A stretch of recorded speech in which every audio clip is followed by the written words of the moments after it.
Hello, everyone, and welcome to the AI Today stream. I hope you joined us just now from the keynote stage just fine. Today, we're going to be talking about building a retrievable code-based model. Very, very interesting for me to understand and learn about this. I've played with a bunch of ASTs in the past, and I know both speakers, Nimrod Kaur, as well as another Nimrod. We've got two Nimrods today who are going to be showing this. So, without further ado, let's introduce the Nimrods.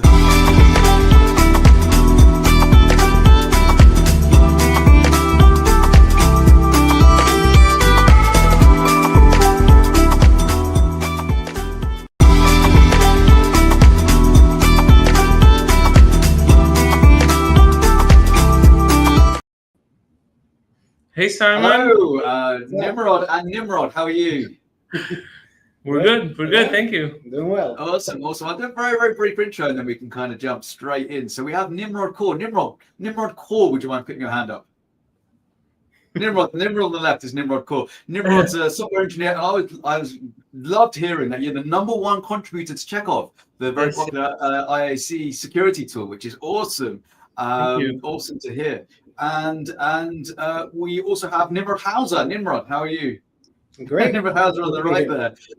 Nimrod describes himself as a serial first-time employee in the startup space. I really love that.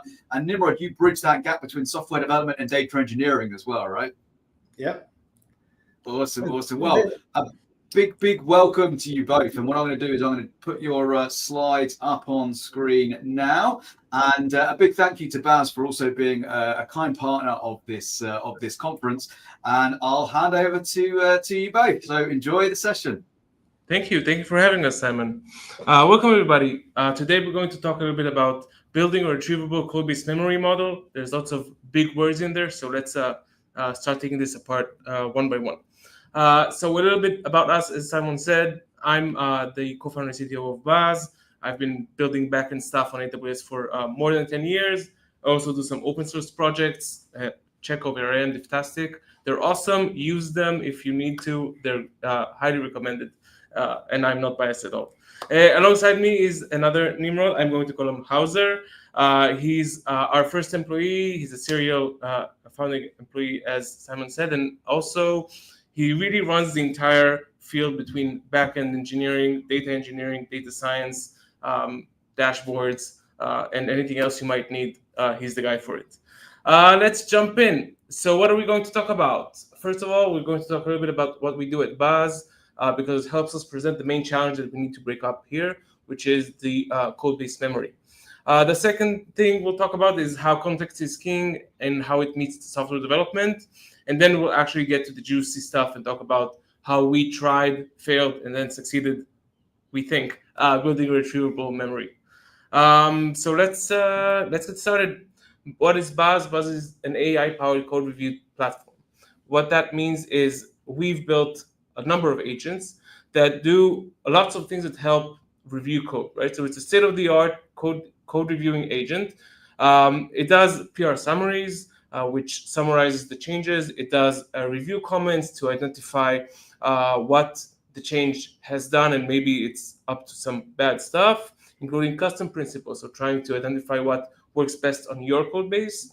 It does code graphs, which analyze the diff in a visual manner to help you understand what changed and what affects what, or what is the chain of events that is going to happen. And of course, we have our own small AI assistant, which will helpfully assist in anything you need to do around pull request and code review.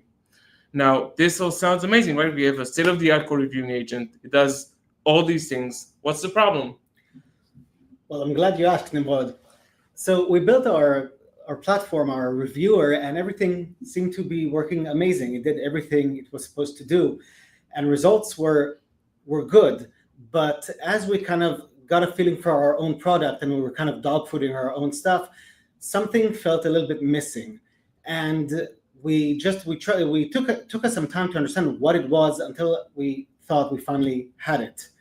The main feedback we got and our own feeling was that our reviewer was a bit too robotic. It felt like it kind of lacked an understanding. It understood what was happening, but it kind of didn't understand why, where, how. Is this the best way to do this thing? And I think this, I have an example here that kind of exemplifies this. So this is a PR description that we've generated a while back before we made some upgrades. And we can kind of take a quick look. It says, you change this class, you change a method, the input change, the structure is a little bit different. Everything it says is correct. That really happened.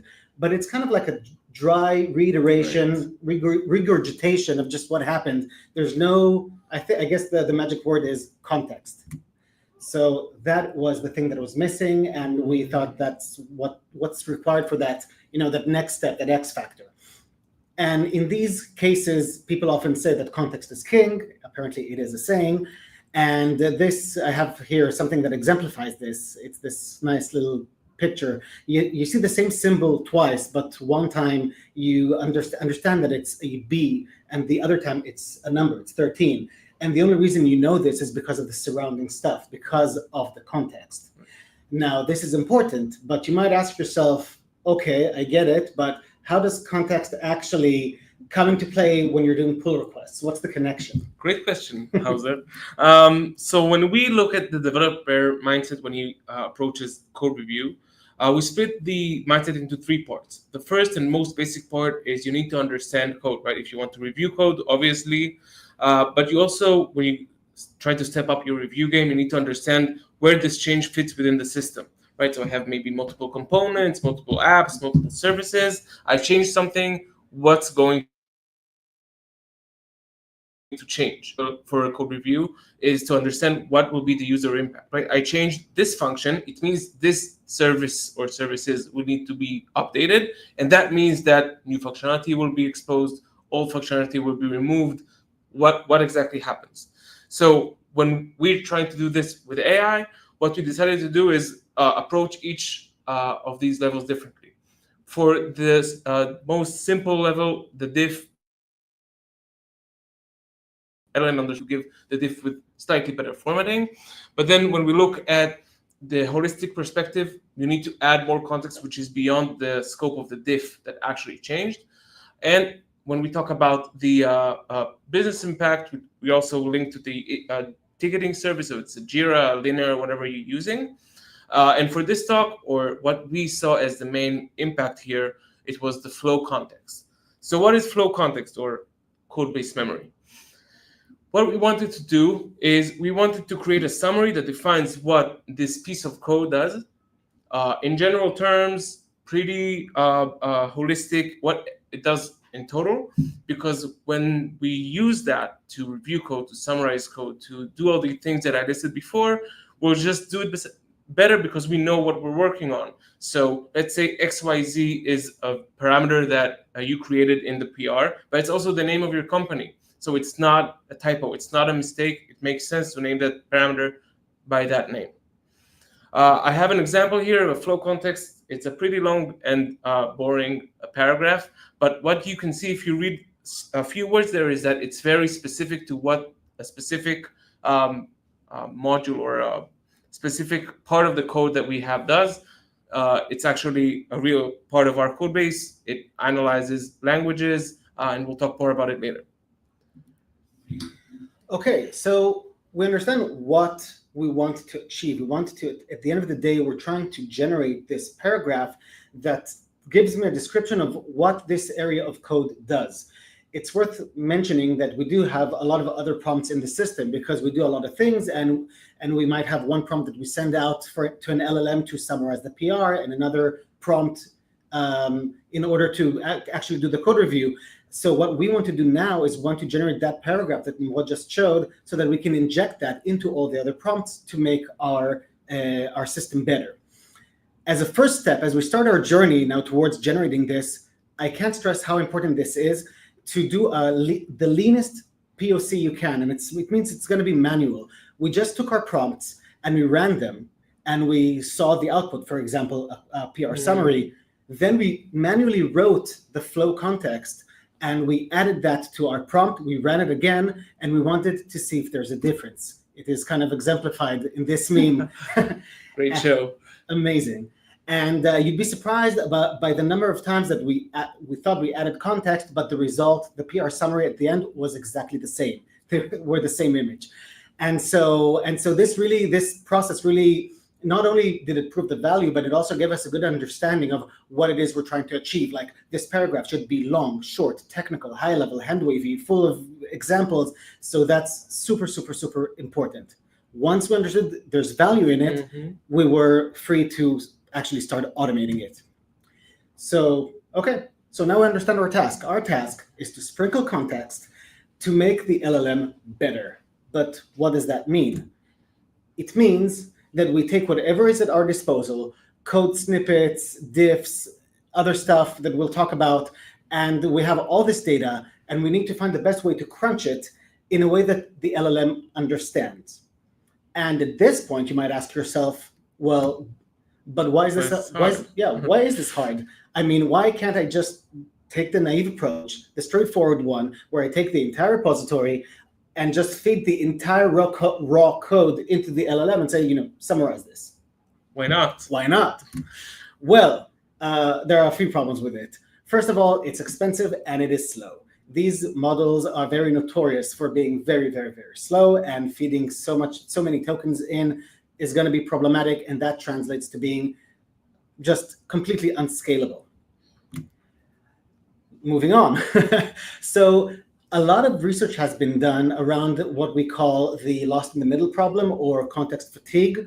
And research shows that the longer the prompt gets, LLMs can start to forget, get confused, ignore part of the instructions, and so forth. You can look at the graph that really shows this clearly. I don't think there are many more efficient ways to make your prompt way too long than just feeding it excessive amounts of code. So might not be the best solution there. Also, context windows. Yes, there are models who support ginormous context windows nowadays, but they're few and far between. Having context windows so large really limits your freedom in choosing models and leaves you kind of only with the slowest ones, most expensive ones, and so forth. So again, big disadvantage. And lastly, code changes, and it changes a lot. And that's where you kind of meet your business requirements, because if you say, product comes and says you need to run this at least once a day, if not at a higher frequency, then that's going to be a problem if the process is really heavy, expensive, and so on and so forth. Okay. At this point, it is worth mentioning, there are some honorable mentions. There are very famous projects that do exactly this thing. They take entire repositories and they just, they summarize them. On the right, we can see Git ingest. On the left, we can see Deep Wiki. And we encourage you to go and check them out. But if you do, you might see that oftentimes the data is a bit stale. It's usually not up to date, and probably because of the reasons we just listed. And so we understood at that point, we'll just have to do it ourselves. Yep. Amazing. But before we do, let's do a quick lingo break. We're going to throw some terms around. I just want to focus on two. We will throw the word module a lot, and by that we just mean everything that comes, all the code that's managed by a single kind of package manager, everything under the same package JSON, pip files, Rust crates, Maven, POM files. These are modules or submodules. And the other thing, application flow. Application flow is also a term we throw around. It's an ill-defined, hazy term for everything that just kind of makes sense as a sequence of logical steps in the system. Think anything behind an endpoint, behind a queue, a batch process, everything that just makes sense as an application flow. Okay. I know it's circular. All right. So we can come back to our journey. Our journey is, how do we take an entire module and we squeeze that into an LLM? So first of all, at Buzz, we usually use modules. Why modules? Well, we find it's kind of a sweet spot. It's not as big as repositories. Repositories sometimes have too many things going on, too many responsibilities. Modules are often kind of better structured. If they're structured, if we're not talking about like a poly repo project where a module might equal a repository, but oftentimes it helps. All the monorepo guys will thank us. And we wanted to, going in, we really wanted to leverage batch processing and pre-computation if we could. So our first attempts, we're trying to use that, and spoiler alert, we kind of went another direction, but we'll talk about that. So we started out trying to summarize entire modules, and toward the end, we took a different path. I'll talk about that going forward. I'll just say, if you're choosing not to summarize entire modules and you're going with individual files, it's important to remember that sometimes documents that are not in a PR are important if you want to understand an application flow. And I have a very small example here. Let's say I have document A that imports document B that imports document C. Document A and C might be part of the PR. If you're trying to understand the application flow, how everything's connected, you're going to want to include document B as well. We'll see that going in. All right, so what did we try? How did we try to squeeze all that data into the LLM? The first approach we tried was leveraging something called TF-IDF. For those people who are not NLP nerds, natural language processing, TF-IDF is a really cool technique. It stands for term frequency and inverse document frequency. In these NLP methodologies, usually you have a bunch of documents, a bunch of text items, and this pool of text documents, they create something called, they compose something called a corpus. And in our example, every module was a corpus. So we had a lot of modules that we kind of processed to analyze together. And in each module, we analyzed each and every word, and we looked for two things, the TF and the IDF. So the TF means we look at each word and we're trying to see, is it a common word? When I said that we're looking at words in a module, we're usually, in our use case, we're looking at class names, method names. So I can look at the method name like get value or get item, and the TF might be really high. It might appear a lot. And I can say, wow, that's a really common word. It's probably really, really, really interesting. It's really important. But then I look at the other modules out in the wild, I compare it and I say, oh, it's really popular everywhere. So it's just a common term. And so the uniqueness of it kind of drops. The TF-IDF gives me a TF-IDF score. It's essentially a uniqueness score. So if it's a very common word in the wild, it's less unique. But let's take a look at something from our domain. Let's say I see a method name called analyze diff. And that might be a really common phrase, but it's not as common in other modules. It'll only appear in modules doing, AST stuff and static code analysis. And so that will get a higher TF-IDF score. What we used this technique for was to zero in on the important documents, the unique documents, and the unique methods and classes. And by zeroing in on the proprietary stuff, we thought we'd have a good chance at understanding what the module does. It's summarizing the important stuff. Exactly. So we generated something that looks like this, all the important files, all the important methods, kind of ranked by uniqueness. And that's what we actually fed the LLM. We said, hey, here's a module. This is kind of what it does. Here's a list of methods. Can you tell me what it does? And it worked really well. But a reality came knocking, and we realized that not everything is the sexy proprietary stuff. We also have our run-of-the-mill web servers, queue handlers, event handlers, all that kind of common stuff. And when it's less unique, that's where TF-IDF started having murky results. So as we started evaluating that stuff, we realized that we have to go another way. And evaluation, by the way, is an important point. We will get to that. It's a huge part of it. Did you see this right from the first example, or did you need to look through multiple modules to actually get a feel on this? That's another amazing question. Thanks. And so when we started out, people sometimes they have their an example that they like, the repo that they usually work on, and they analyze that again and again and again. And running and doing iterations on the same example has its benefits because you kind of get a feeling for it and you get your own gut feeling and a benchmark. But that's also a trap, because sometimes you will get good results on one example, and when we move to other repositories, we started analyzing our front end and our BFF, the backend for front end repo, and that's when things just fell apart. These were the repositories that had the more generic stuff, and suddenly it didn't work. So that's super, super important, and thanks for bringing that up. So next. Great. So this is a great setup to talk about something else that we've built alongside the module memory, and that's the connection graph. When we look at analyzing modules, specifically a module has a lot of files that interact with each other directly, right? It's not an external import that goes through a different package.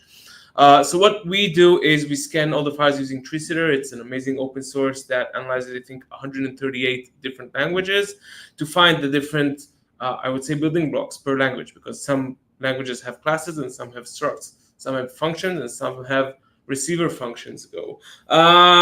So we try to grab all the important pieces or blocks. We call them code elements. And then we need to classify them. So we have imports, we have functions, classes, enums, invocations, all of that stuff. And then the last step we try to do is resolve the relationships between them. Why? Because when you change a function, I want to know who uses that function, right? If I'm modifying a call to a function, I want to see what its body looks like. So we try to resolve all of the relationships when we understand what we're reviewing. But this also matches with this module memory. What we thought we would do is, instead of using TF-IDF, let's just grab all of the names of all of the methods and classes in a module, right? We just put them in a list and send them to the LLM. What's the problem? So obviously, that is still too much data. It's very similar to sending the entire code. I mean, it's still less, but it's still a lot, and it explodes. You see here a picture of a connection graph. That's how a connection graph looks on one of our modules. Again, one of our modules. Graphs tend to be really hard to read very fast. And so we understood we have to make this smaller. What we decided to try out was Luvine. Luvine is an algorithm to identify strongly connected components within a graph. So let's say you have a main pie, and it imports a few files, and these files, each one of them is completely separate from the other, and it has a whole module and service and DB and controller and whatever. So each one of those would be a strongly connected component. And what we wanted to do is find the representative, the most important or unique file within each SCC, and take only the elements from that. So take only the class names, the functions from that representative file. And well, it solved the problem of the size, right? It can still be pre-computed. It fixes the TF-IDF in the wild issue. We get actually everything we need. But then we ran into the issue with the thing with summary is, by definition, it drops the less important stuff, right? If I ask to summarize a document, there might be things that just won't make it into the summary. And the problem we faced is we looked at some PRs and we saw that those PRs change a specific point in this module. It might be the central point, and it might be a secondary point. It might be a new feature that is not within the summary, and then nothing is relevant at all. So what we understood is the problem is different. We don't need to summarize the entire module because it just doesn't work. Yeah. So what did we do? So we understood that the entire module is going to be a problem in some modules that are more kind of cluttered and just have a lot of things going on. And it's interesting because Luvine worked amazingly well from a technical standpoint or a data science standpoint. It did exactly what it was meant to do. It's just that the problem we were asking just wasn't the correct one. Mm-hmm. We understood that we have to be laser focused. We want, at the end of the day, we need to ask ourselves again, what is our goal? And we want to create a summary, not for the sake of creating a module summary, but we want to give context to a specific PR that we're going to analyze.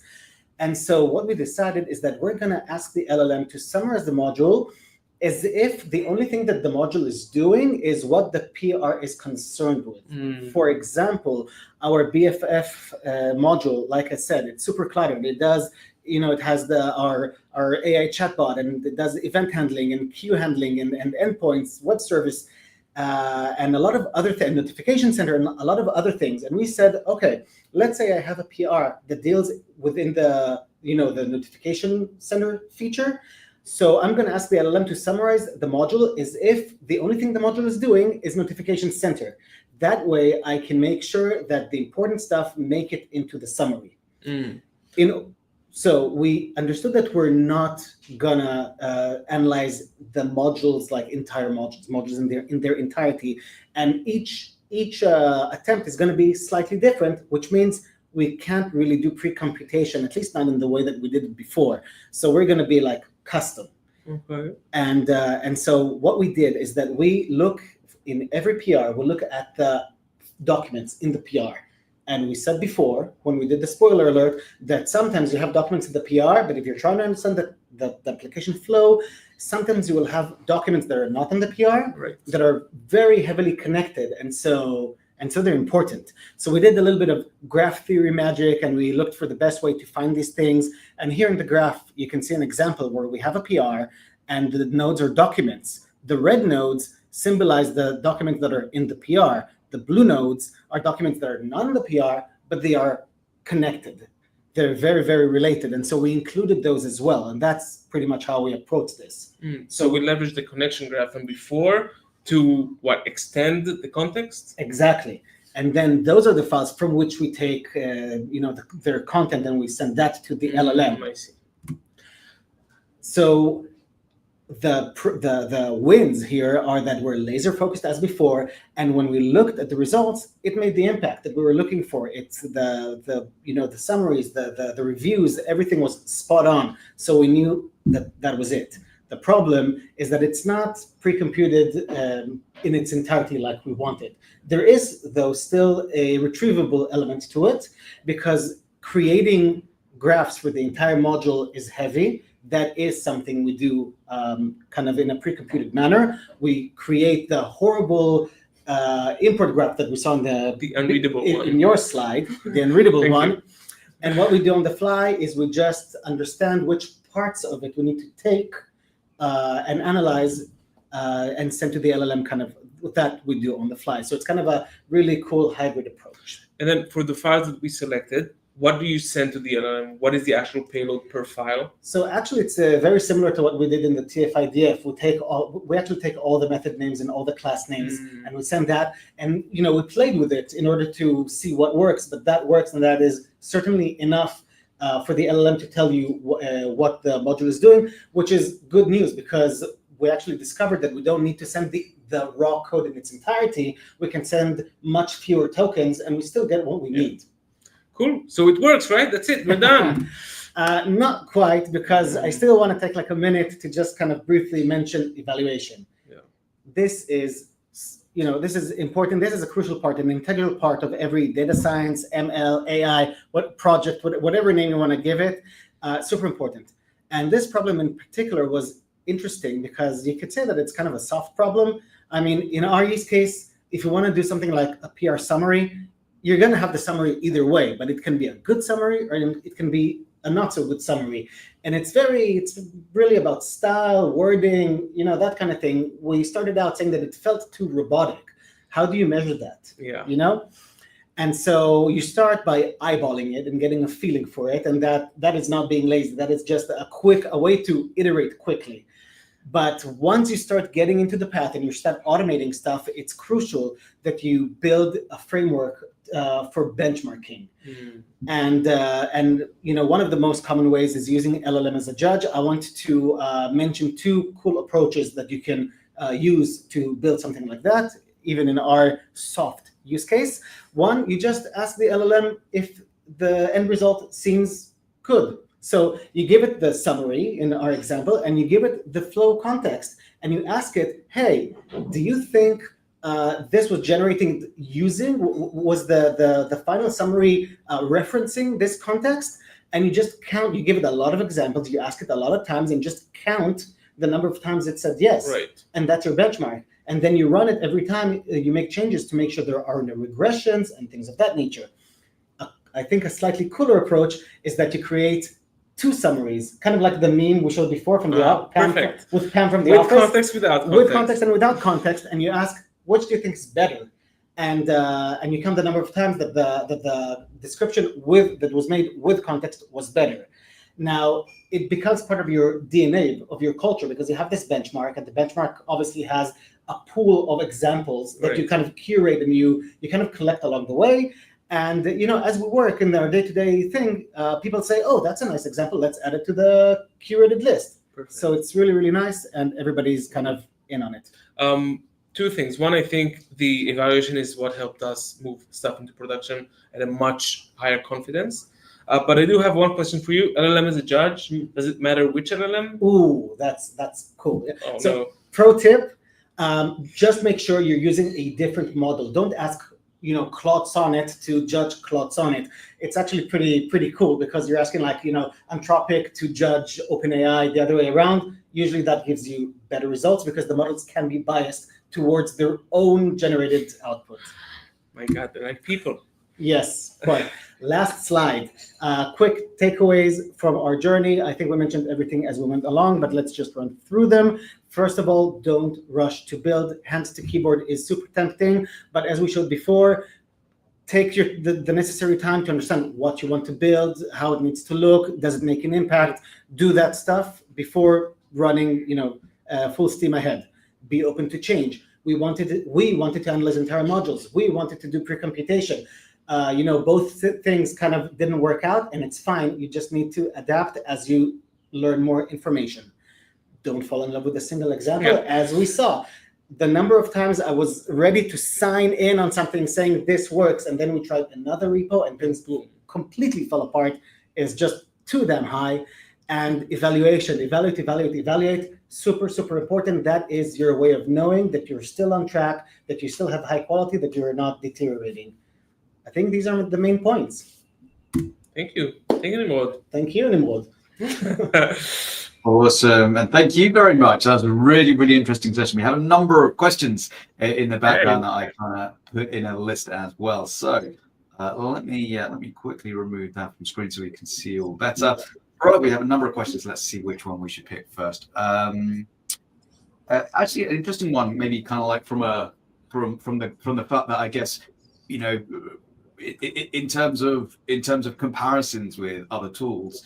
What would you say, I guess, things like sorcery and the like, and I think there was another one that was mentioned, I think graphite is another one. How would you say it compares? What are the advantages with Baz? So I would say, first of all, I love the other competitors in this field. And as 2 years ago, I'd never thought AI would review my code. And now I'm having a hard time living without it. I would say that where Baz differentiates from all the rest is all of the AST work that I kind of hinted at when we talked about solution number 2. So all of the AST stuff and all of the engine that we built out to actually understand the language, find the things that are important, find the links and relationships between them, and then pass that into the LLM. It's kind of you need to move into the space of objects and then back into the space of text to actually have the LLM understand what you're saying, because when we sent out graphs, it just hallucinated.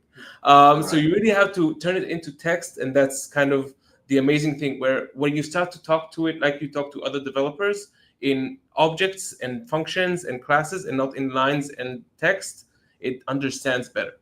That's what our entire system is built on. Awesome. We have another couple.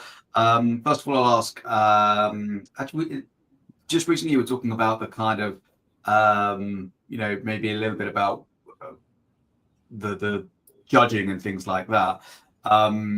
Here's a question in and around: can current LLMs reason meaningfully over large modules? So I guess even before we get to that stage, how does the size of the module matter? Because I guess with huge amounts of context, we've seen that degradation across all models before we even get anywhere close to the maximum context windows of models. How does it deal with larger amounts of code bases to look through? Great question. So models vary, and it varies by module, it varies by vendor. We talked about the lost in the middle problem, and even that problem behaves differently between different vendors. For example, we see that Anthropic models give more attention to things at the end of the prompt. OpenAI models give more attention to things at the beginning of the prompt. So everything kind of works slightly differently. And we mentioned that the modules are sometimes biased towards their own output because it's what they know, it's what they've been trained on, and therefore, it seems more familiar. And so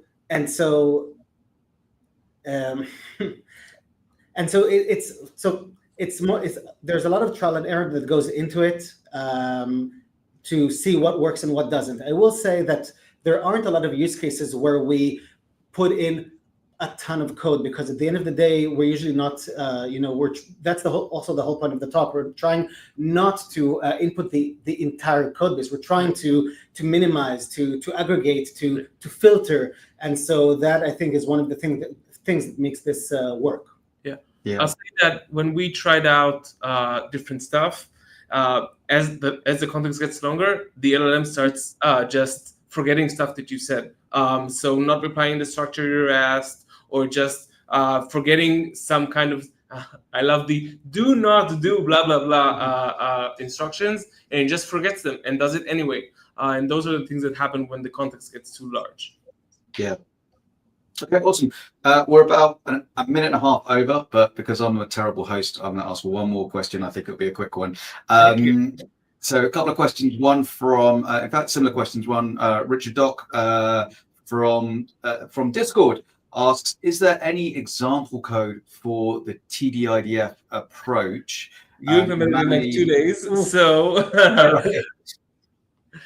I think we deleted that code, actually, and I think it's called a pet peeve, like where I do a lot of too many things in SQL. The TF-IDF was like a 600-line SQL query that I don't think anybody wants. But I mean, TF-IDF at the end of the day is like it's an equation or a formula, but it's really simple. I mean, it's you can search like TF-IDF in Wikipedia and you can see the calculation. It's super simple. Once you understand like the gist of it, implementation is really straightforward. Awesome. Cool. Well, a massive thank you to Nimrod for all of your insights and wishing Baz all the best as well. And thank you very much for supporting. Thank you, Simon. 2 years in a row. So very much appreciate that. Thank you. Amazing. Bye, Simon. Right. Well, I hope you enjoyed that. That was a great session. Why don't we actually take a quick look at what is coming up next. So if I share this, what's going to happen? What's expected? Excellent. So we've just had that building retrievable code-based model, memory model from Nimrod Core and Nimrod Hauser.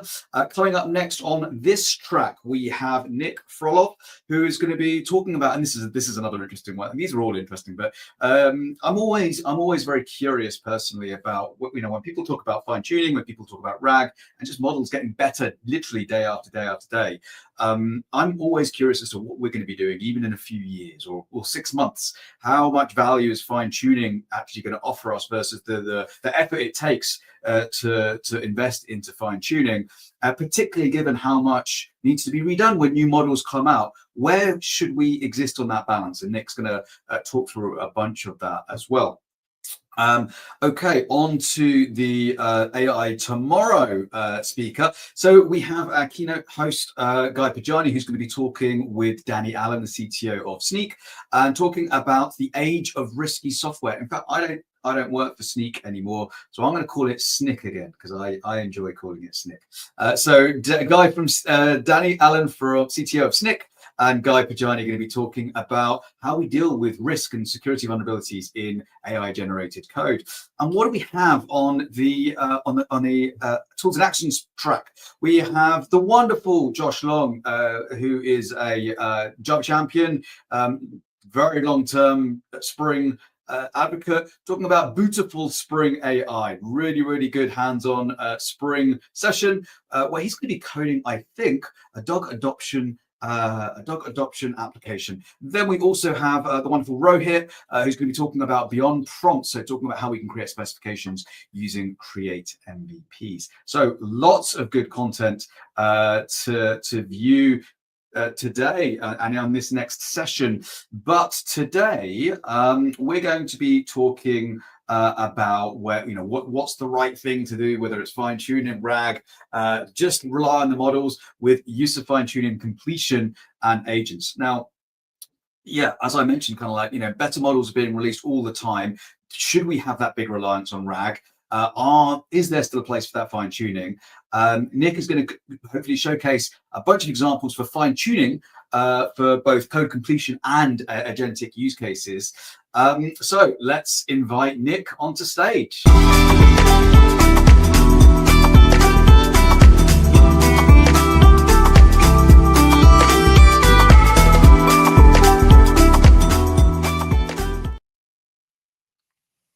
welcome to the AI Native Dev. How are you? Hey, I'm pretty good. Awesome. Well, it's a pleasure to have you join us here. Now, Nick, you've been a software developer for actually pretty much as long as I have now, just about 20 years or so, a couple of decades. For some, You work for EPAM in the Netherlands, been software engineer all the way through to head of development, and you're leading huge development teams, right? Yeah. I've been working in it all my life in software, and it's amazing times now with everything which is changing. The whole software development life cycle is changing, and I'm super pumped to be part of it. Yeah.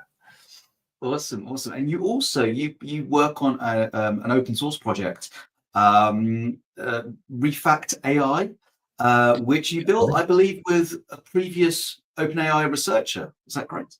Yeah, very much true. Yeah, we're developing an open source agent and code assistant. The things are kind of blending these days anyway. Yeah, so very excited to talk a little bit about that as well, and how we applying that work and how we applying the fine tunes. Well, Nick, it's a pleasure to have you on stage with us. I'll pass it over to you, and looking forward to hearing what you've got to say in and around the fine tuning space. Thank you very much. Again, Simon done all the work for me in terms of introducing myself. So all these things which needs to be said are said. The last thing is just you missed my very funny tagline in X. So add the vibe coder to one of the follows out there. And yes, indeed, Refact is an open source AI agent and assistant. The company has been founded by a former OpenAI researcher. We got featured by Gartner Magic Quadrant, partnered with AWS, featured with DeepSeek, InfoCrunch, all the other guys. Very proud with our more recent results in benchmarking on SWE benchmarks. We already submitted our pull request into the SWE website, so looking forward to be added, and you already can read details on that on our website. Now, yes, and we are very proud to work with a number of large enterprises. So what I'm going to talk today about is indeed fine-tune. I'm going to talk about code completion. I'm going to talk about some of the use cases, agents. Hopefully we'll have some good Q&A there. And the kind of the challenge for me with the setups like this is I have all the anxiety of being a presenter on stage, but I don't have the audience responses. So bear with me at the comments as you go. I'll try to look at all of this in the end of the session. Yeah, so again, kind of the assumption which I had going into this talk, usually I talk about how the agents work, how our tool works inside out. And today I was asked to talk a little bit more specifically about the fine-tune cases.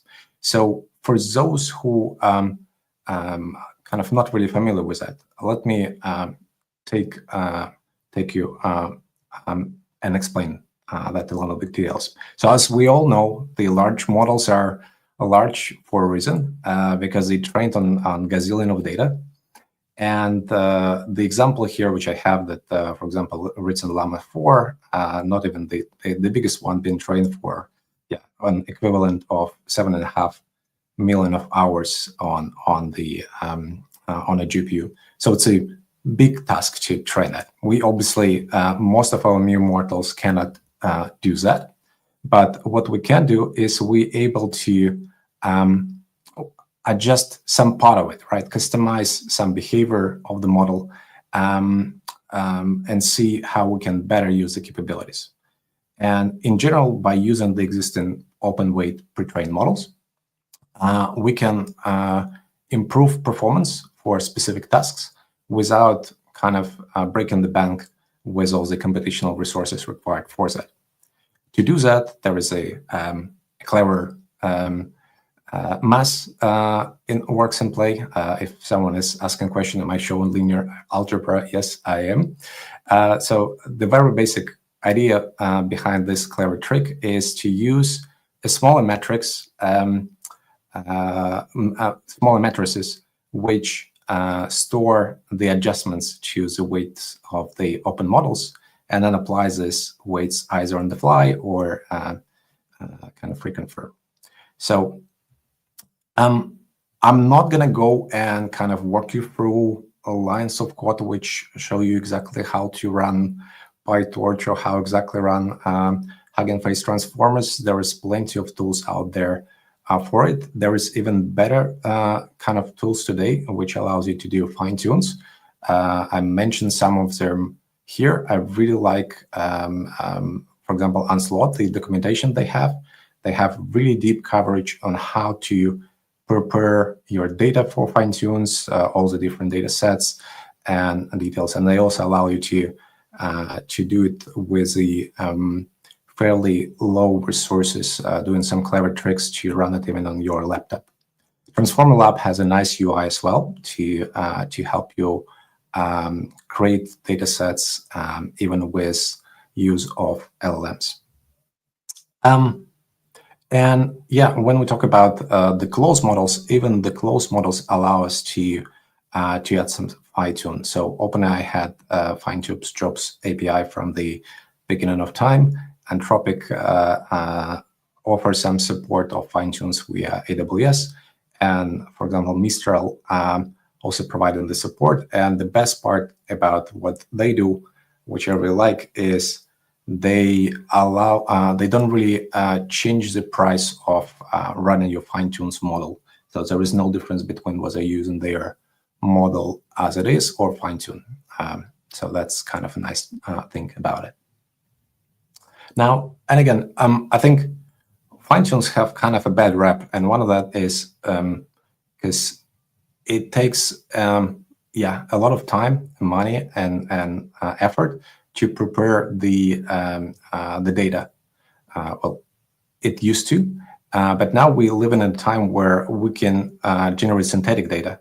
We can generate data with the use of advanced LLMs, and from that create the data sets which we use to fine tune. And again, the data sets is essentially the examples of what we tell in the model is right behavior, and sometimes we even can add the wrong behavior. And we usually then test those examples with a loss function, and here's the example of the loss curve, and then we split them to see if our behavior is adjusted to desired. But also need to be done with caution, because there are a number of papers, and the one which I'm citing right here on the screen is the one which basically mentioned that while we align the behavior of our models, while our loss curve is moving in the direction we want, we also override and make the model forget the behavior. So the takeaway from that is the fine-tuned models which we created should be used for only in this particular use cases which we created for, and not used as your general model for your main agentic use cases. All right, so let's jump right into that. So fine-tune for code completion. So again, code completion is very much a new thing. It's kind of intelligence on a steroid. It's a completion of the lines in your project, for example, in your file, right, in your IDE, as one of the use cases which are very often used today.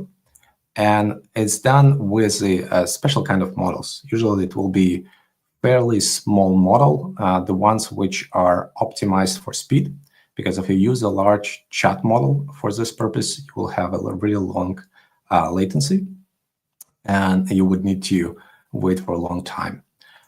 So normally the models which you see are, especially in all the open source projects, are derivatives of one of those which I mentioned here, right? The DeepSeek Coder, Qwen-Coder, Codastral, StarCodal, those families of models have been trained on large data sets and have amazing performance to speed in terms of how they work. So the downside of how the model's been trained is the fact that they train on the average, let's say, open repositories. And that's great on average, again. But when it starts to suggest you pieces of code, they might be maybe slightly less relevant.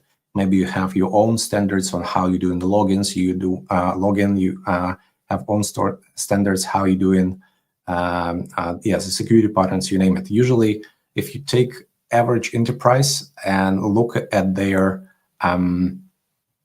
the microservices set, you will see that all the microservices are pretty much a boilerplate with some logic added on top of it. So it will be nice if our code completion models are actually being able to capture this boilerplate and use it. All right. So again, as part of Refact AI, we have a kind of complex toolset, but one of them is, beside the agentic part, which actually done all the work, we have the server side, which can use models and can actually help with performance of fine-tunes. In our particular case, what we allow to do, and this is kind of a screenshot from part of the UI for this experience, but the screenshot is basically shows that we select a number of different projects which we have, and then select the target model, which we use as to fine-tune further on. And that's actually really helpful setup. How does it work from inside of it? So behind the scenes, when we're doing the dataset preparation for the fine-tuning of the code base, so we obviously took the code base files.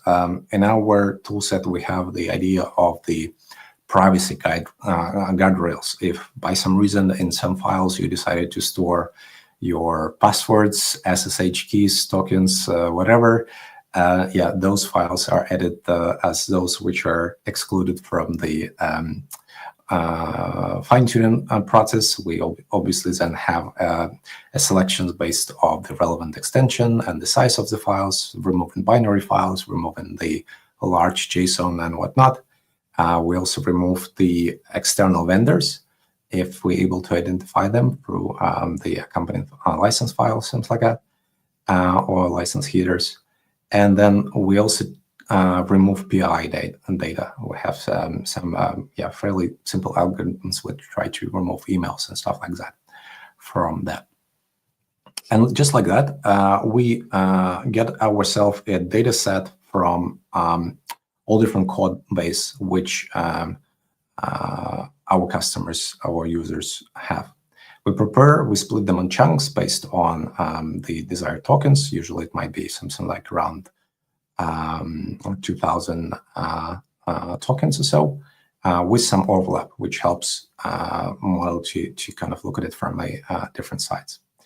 Those chunks are usually shuffled, and then this is how the data prepared for that. Again, like I said already, we live in the golden time for the for dataset preparation, and even better way is, if you can afford it, is to actually run the LLM model from for these pieces of code and put in the inline comments, and those inline comments will be really helpful from when you yourself would want to type something in and ask a code completion model to finish it for you. All right, so code completion is kind of not really the most exciting part today. Everyone excited about using of agents and using of tools, and this is where one of the next use cases which I have. So we had a case where we needed to connect the agent with a large database. So normally, right, as you've seen in many articles online and blogs posts and so on, or even using yourself in ChatGPT, you can just add tables definition right there. But if there are hundreds of tables across multiple databases in terabytes, how do we make sure that we make a performant perform the queries. So the first part is, again, the data preparation, right? And this is where LLM serves immense value. In most of the examples online, you would see that the people assume that the kind of tables and columns in your database are self-explanatory. That's not always the case. This was our case in this particular story. So we had to analyze every column in every table, write additional details about it. We kind of doing the exploration of what type of data in there, going all the way crazy ways to then write even details about the try to infer details about the relationship between the tables and the descriptions of that.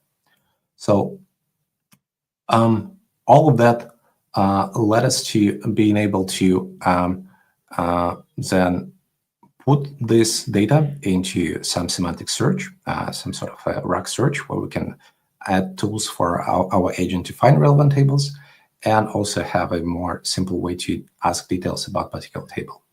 And we also added ability to actually run some queries. In some cases, it was very useful as well, but be careful to put the guardrails in such cases, as run only selects and doing on timeouts. So we now able to generate queries, but the generation of them slow, right? We have many tool calls.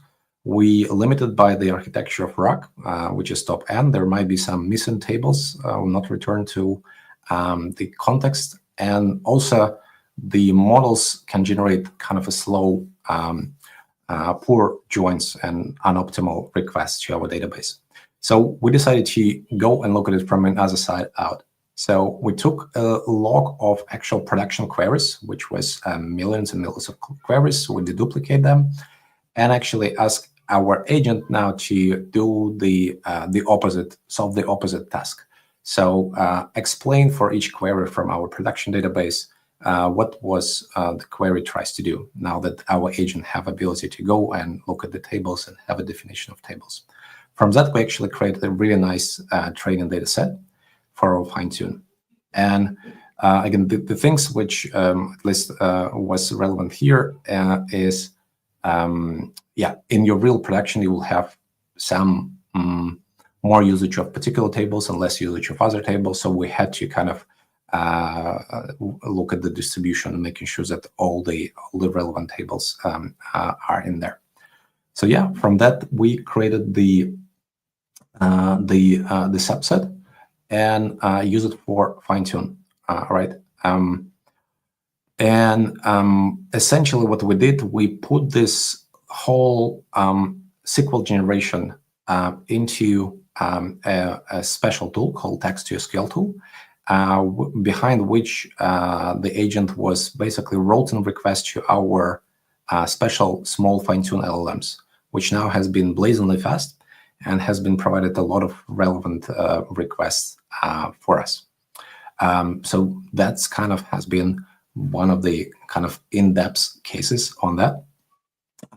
We still can add other tools if we want, but we need to make sure that we tell in the system prompt or to our agent that, first we try to use this tool, and then if it doesn't work, then we try to fix it with other tools. So let me probably talk a little bit more about not just how the fine-tunes can be used to kind of adjust a particular model and make it tuned, but how can we use it for trajectories and tool calls, which is kind of the more relevant today.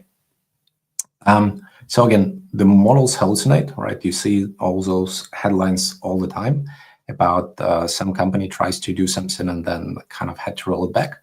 And my kind of look at that is actually summarization of news is a harder task than writing code, because code can be tested, right?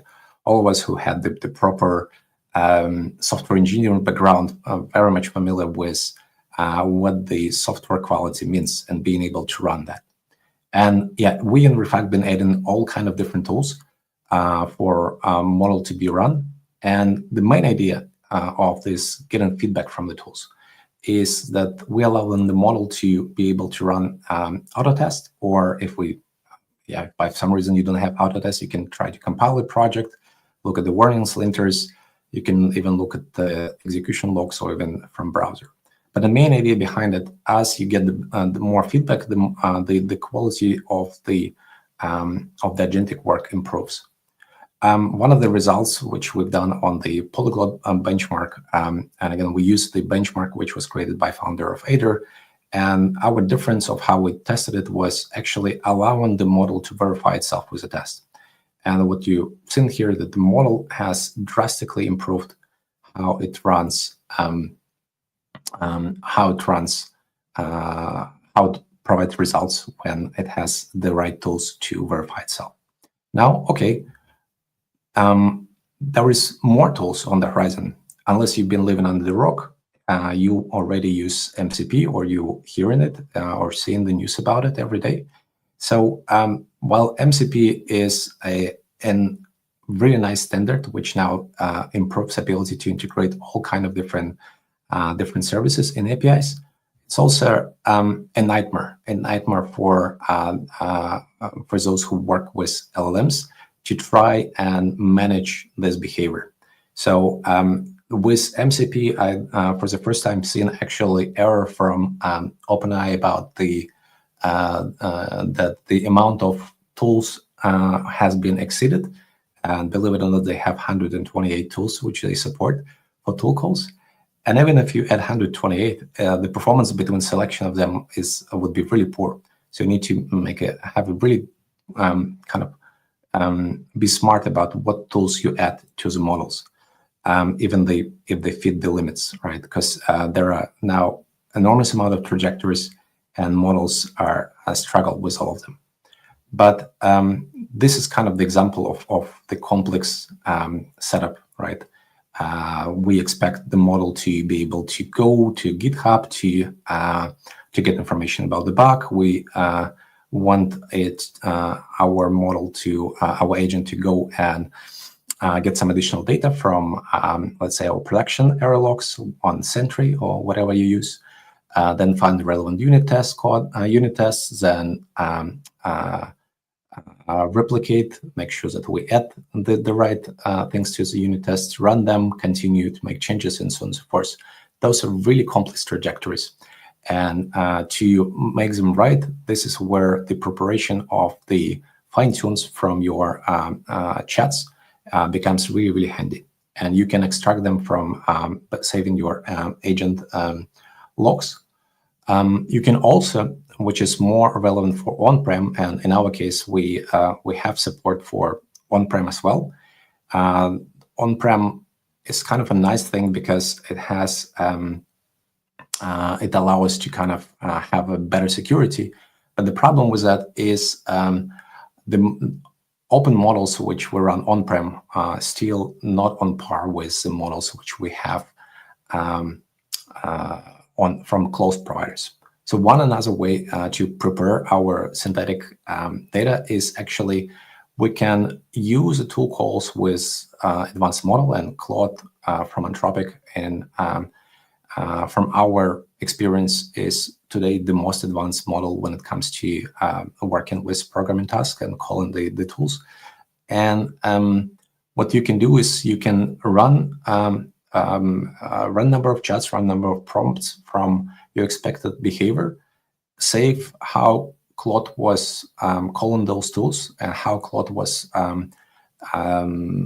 doing this work. And then from there, you can create your training set and then feed this training set into, let's say, your open model, which will be running on-prem, right? You can then fine-tune and use your cheaper model, use it on-prem or use it in your cloud environment, but just for this trajectories have it cheaper. Yeah. Yeah, I kind of going into the end of my prepared slides. In general, what I wanted to say is that today the fine-tune becomes really, really simple because the tool set is already there, which allows to do a lot of stuff really, really simple. You don't need to look at the TensorFlow code and understand stuff. Things are really, really simple today to be able to do it as developers. The preparation of the data set is also improved because we now have the advanced LLMs, which we can delegate the tasks to prepare synthetics data set for us. If you haven't, go and try our agent on Refact AI or join our community on Discord. All right. I have a question here. Also, AI offers constant availability, judgment-free support, and personalized interaction tailored to each user. Not much of a question. I have, I can go through the questions. Thank you very much. First of all, I really appreciate the session, Nick. Got a couple of questions that we've starred here. Question from Richard. Richard OC. Anyone know of any good GUIs for fine tuning on Mac OS? This question. Yeah, I think I mentioned that in my slides. I really like Transformer Lab, I believe they called. Really nice tool. Again, open source, have a bunch of plugins. I was really impressed with how it's done. So definitely would recommend. And I use it on my Mac. Yeah. Awesome, thank you. A couple of others. Interesting question here. We always take this for granted when someone says, "Oh yes, this model was trained on 15 trillion whatever." What does that actually mean, though? When we think about what a token is, whether it's a word or a half word, what does 15 trillion actually look like? All right, you're gonna make me do the math in my head. All right. So on average, I think the token is roughly 3 or 4 symbols. Again, depends on the language, depends on the number, but it's in general the notion of all amount of the data which gets into that. The numbers ridiculous, right? So that's you can think of tokens just as the a number. Yeah, awesome. Thank you very much. I think that's pretty much all the questions that we've got. In terms of folks who are wanting to try out, the tool, what's the best way to get started? Right. So again, and I was okay. Is there a question? Or I'm not quite sure what the questions which you got there.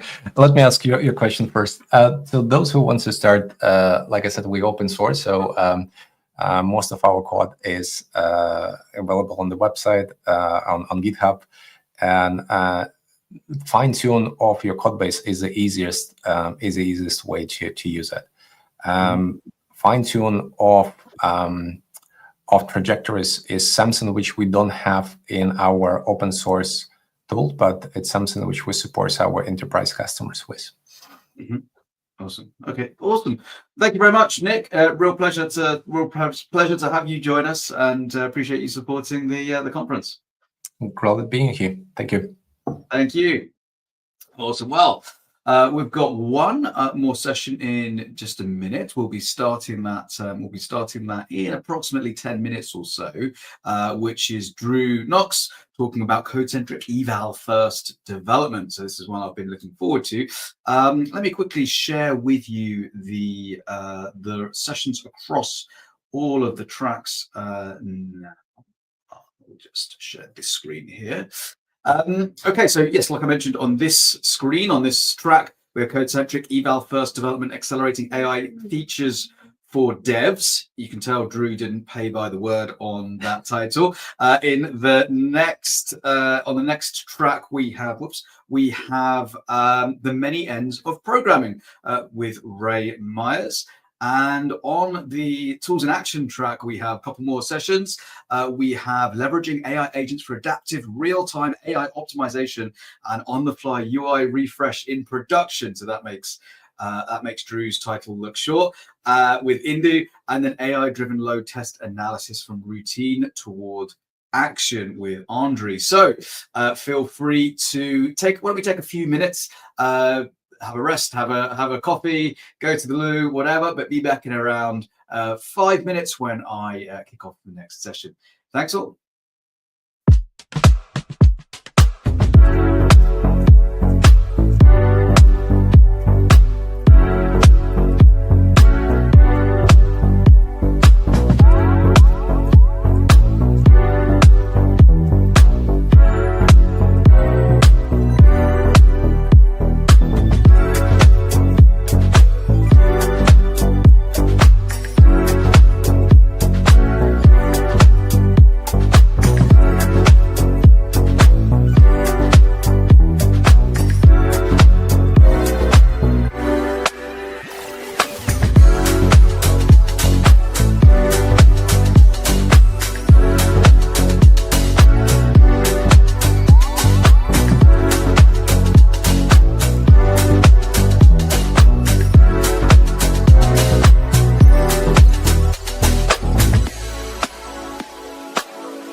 Hello, folks, and welcome back to the AI Today track. And in this session, we're covering code-centric eval-first development, accelerating AI features for devs, which is actually something that's very, very important within Tesla. And Drew's going to give you a little talk on that now.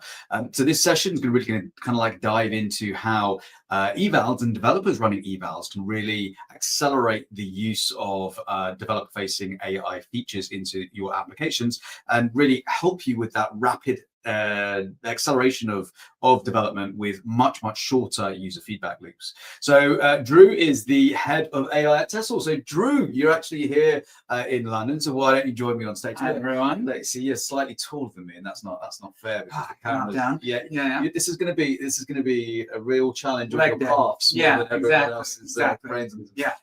So Drew, you're head of AI at Tesla. Yeah. And you actually previously worked at Google and at Airtable and other places like that, but some really interesting spaces. And you were very much in the machine learning space in those roles as well, right? Yeah. Now on your this is hurting me, Drew. On your bio, you said your favorite podcasts are Cortex, The Adventure Zone, and Sharp Tech. Yeah. There was one you omitted that. I don't know why. It's because there's one is always assumed, which is of course our podcast. Gotcha. But you got to save space. My title was really long. Oh, really? I love that. Awesome. Well, let's jump in. And in fact, we forgot your little video, didn't we? Why don't we run your little video, and that way you get that video as well. Okay. Yeah, I was really going to be sad without it. Let's roll the VT.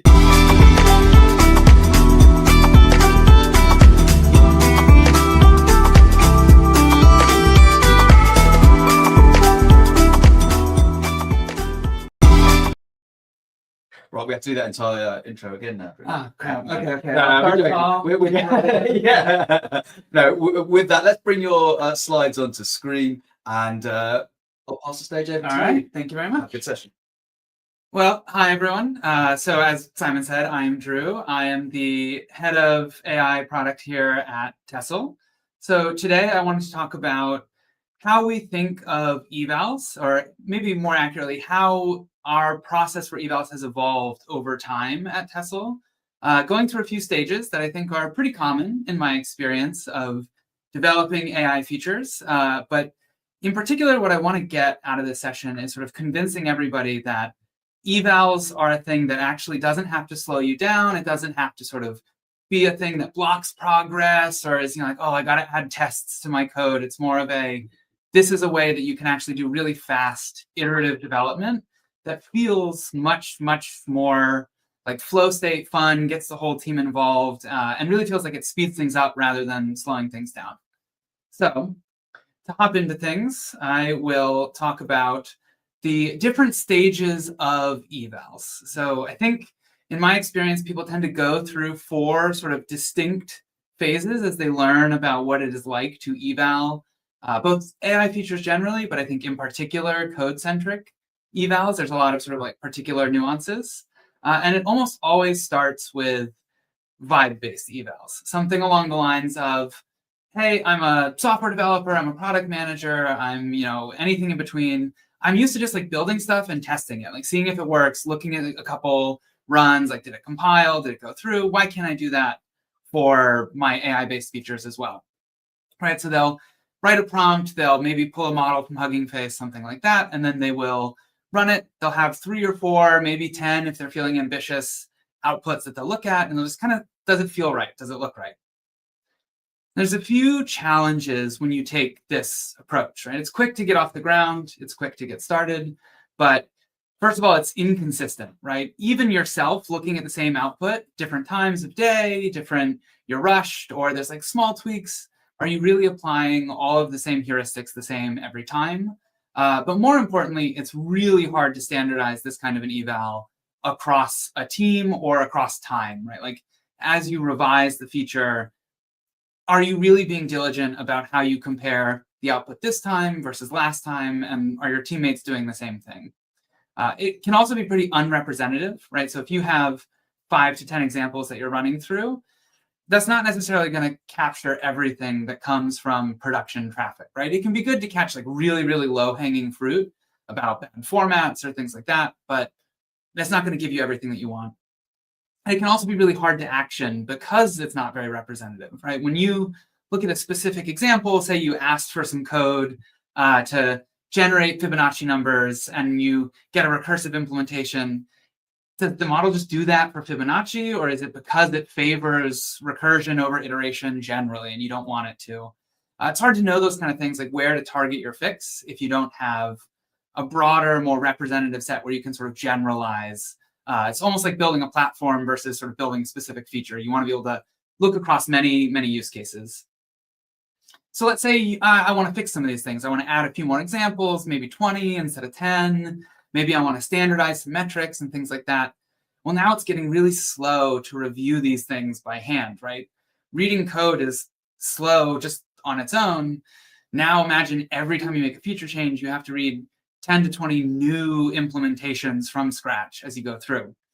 And what you quickly learn is that you try to solve these problems, you basically just created a really bad eval, right? Like you thought you were saving all of this time by just saying, oh, I'm just going to run with it. I'm just going to look at outputs. And maybe for your first debug session, like that worked pretty well.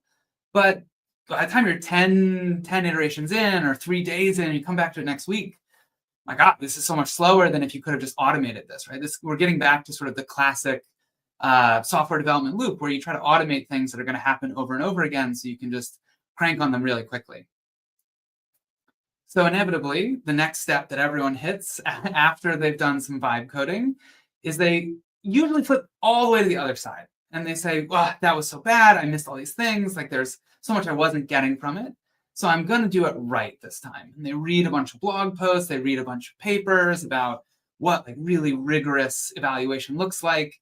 And they become sort of quality obsessed, right? They want to have really representative hundreds, thousands of examples. They want to look at all of them and make sure every single input is exactly right. They want to hand tune some like universal metric that will tell them like, is this right or is this wrong?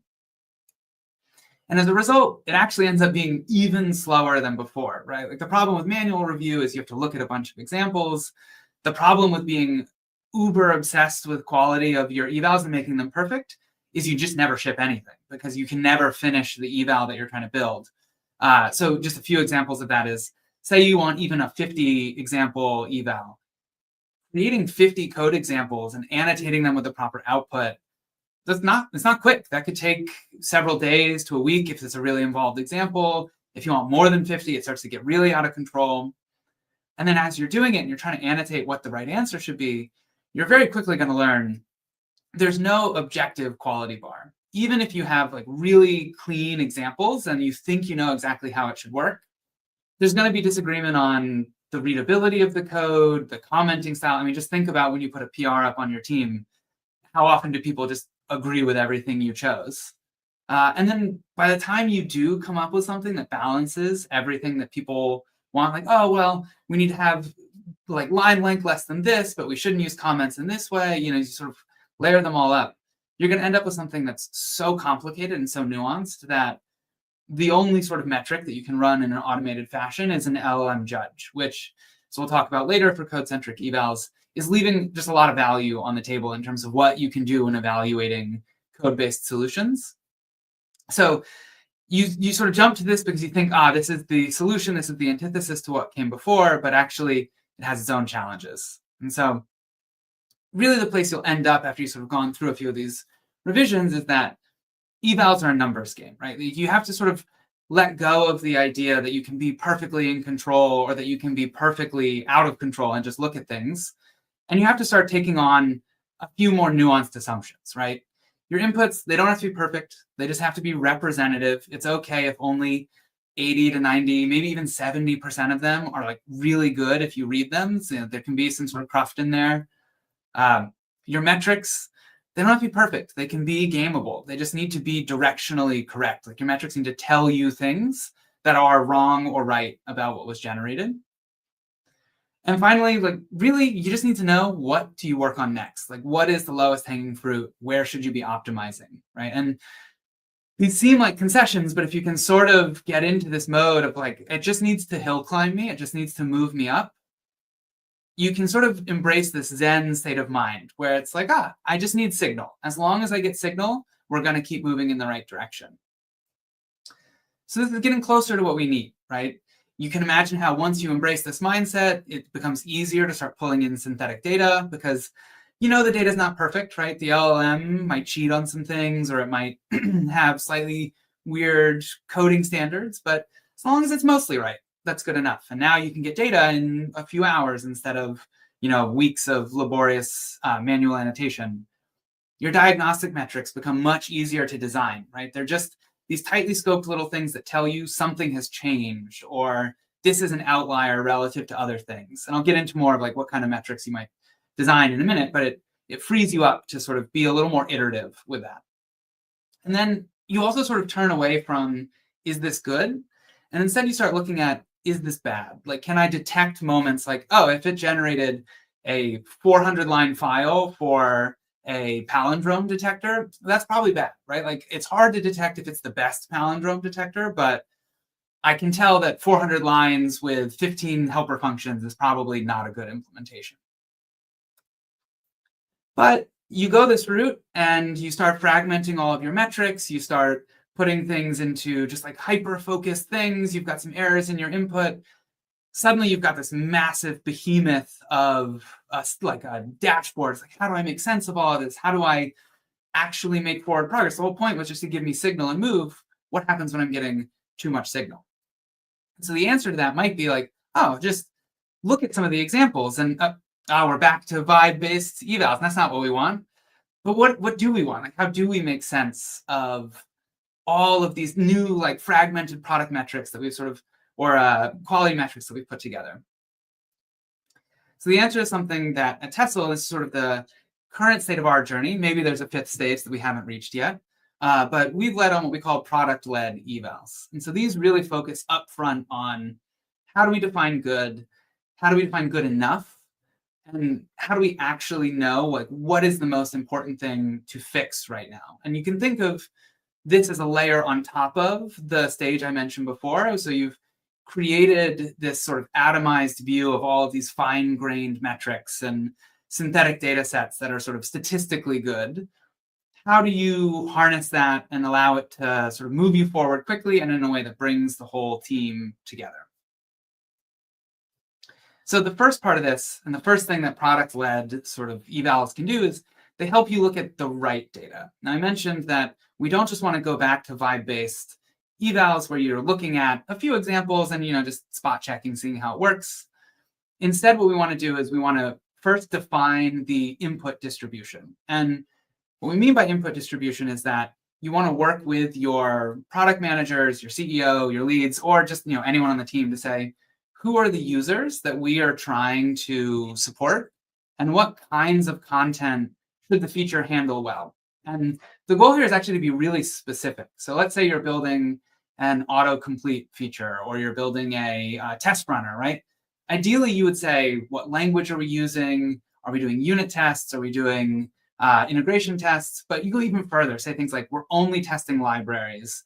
For this version, here are 15 examples of the kinds of functions that we want to be able to write tests for. Like, you really want to push everyone on the team to really understand what is the kind of feature we are building towards. And then on top of that, you want to define what we call the operation taxonomy. And so this is, in a sense, you have a set of functions that you want to be able to test. What kinds of tests should you be able to generate, right? Can you do mocking? Can you do fixtures for file-based?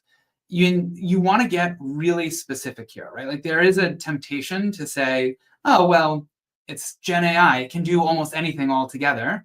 But you want to be able to push in and say, yes, maybe one step could have many operations it takes out, but let's carve it up. Let's categorize what we think are the kinds of tests or the kinds of operations that we will generate. Because then what you want to start doing is creating specific input examples paired with this output or this operation is what we expect, so that you can then say, hey, I want to look at only the things that we think we need to be good at and taking the actions that we think we need to take. And in a minute, when I get to sort of like the metrics that you will use to surface outliers, you can start to ask things like, I just want to know which of these operations are we worst at? Or is there a certain input that we're particularly bad at? So that I can ask the question of like, do we care? Was that a P0 input or was that a P1 input? Like maybe we care about Python more than JavaScript. And so if Python tests are bad, we definitely have to jump into that. But if JavaScript is not that bad, I don't have to worry about it, right? So it gives you a little bit of sort of think of it as like an overlay on top of your data to say, what's important to look at? Where do I want to sort of dive in and spend my manual cycles to understand the quality of the output? And the final piece to this is that once you've got a sense of your input distribution, your operation taxonomy, you want to generate some example outputs, and you want everyone on the team to do this because it ends up being really important product discovery, right? Like you start looking at these features and you quickly realize all of the little edge cases, nooks and crannies, things that you didn't think about when you were just describing this kind of user and we're going to do this kind of a unit test. You're like, oh, right, like what happens when I need to mock a thing that has API keys, or what happens when I want to generate a file, but like the format is like really cumbersome to specify for the AI. Like it makes that mistake a lot, right? You can get into these kinds of details. And so we really recommend that everyone on the team runs through a few, like be the LLM of the product for a second and just generate stuff and realize what's hard, what's easy about it. So once you have a sense of like what are the areas that you want to look at, like what are the things that you care about for this version of the feature, and you can expand that over time with later versions. The next thing you need to do is figure out what's the quality bar that we're aiming for. And we think about this in a very particular way. I'll get into in a minute why we think about it in a very particular way, but we don't just mean, oh, it should be good, or oh, we just shouldn't make any mistakes, or it should be a delightful experience for the user. We want to specify a few specific things. So the first is going into it, we want to agree on what the level of rigor is going to be for this feature. If we think it's a quick experimental prototype, we're going to show it to 3 or 4 users, or maybe we're even just going to demo it, we can maybe get away with n equals 10 for our eval set size, right? We just kind of need to know that it roughly is sensible. But if you want to ship something to prod and it's going to be business critical, it's like your core differentiation, maybe you need an eval set of 1,000, 2,000, or 100. Agree on that up front, because one of the most painful experiences we've had at Tessel is when we don't align on that up front. We get to a point where we're ready to ship, and the team thinks, we're ready to go. It looks good. And then they get hit by, oh, but I don't trust this eval. Like, I don't think this is good enough. And I saw 1 or 2 examples that weren't good. And so I want to know why those aren't being fixed. So you need to get an agreement on, we think this eval set is the right size, covers the right concepts and inputs. And it's totally fine for it to be anywhere from 5 to 1,000. You just need to agree on it. Once you have that, you want to just do a little bit of digging. You want to start looking through outputs. Ideally, you have a set of like the input distribution and the operation taxonomy. You can use that to do some synthetic generation. You create some sort of example output for you to look at. You've manually annotated some of them, go through more.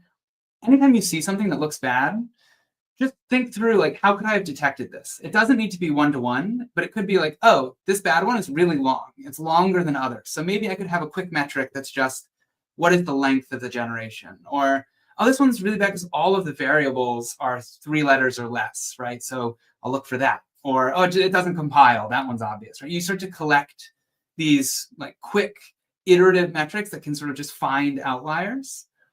And over time, you'll start to get a feel for certain thresholds. Like, oh, if the function is 100 lines or longer, it probably was a bad generation. So we're going to set that as one of our metrics that we target for quality. Also, in going through this, you've hopefully identified P0 use cases. So this is the other thing that we try to get agreement on. What are the things, and this should be defined in terms of the input distribution, so like users and content and operation taxonomy.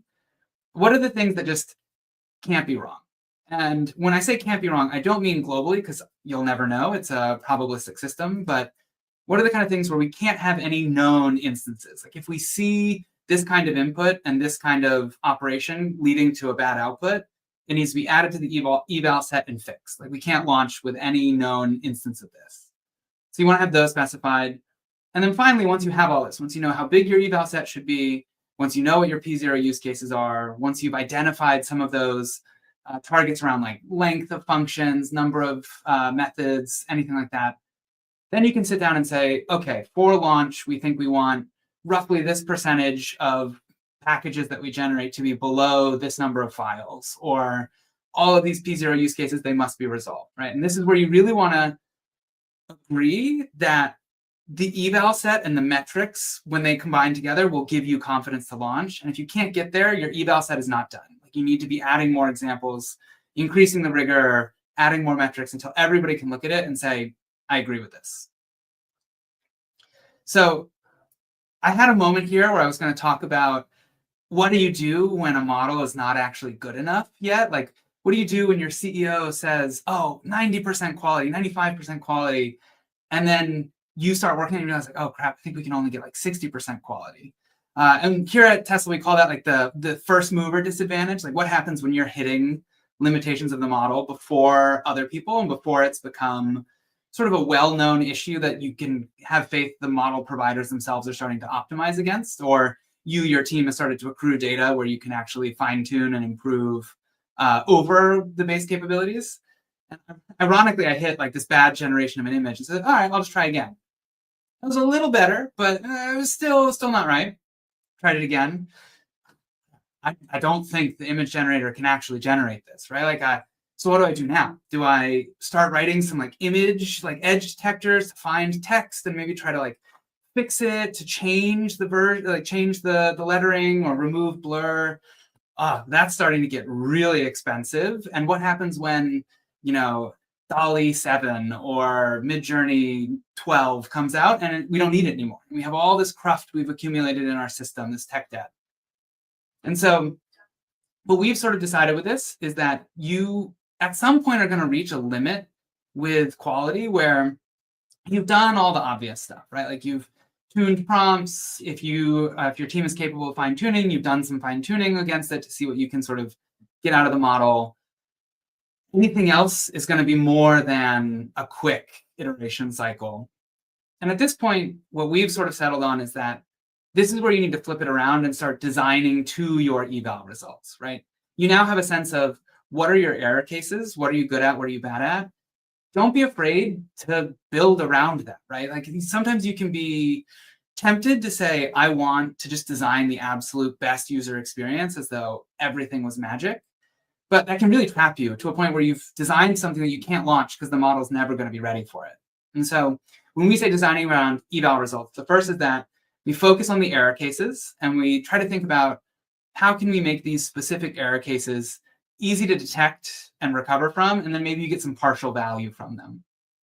We've also thought about how can we give users options related to these? So, like, can we show you multiple implementations and then tell you, like, this one passes these tests, this one passes those tests, right? And then let the user reason about it. It's much easier to get high quality out of multiple iterations than it is to get it out of just one go at the task.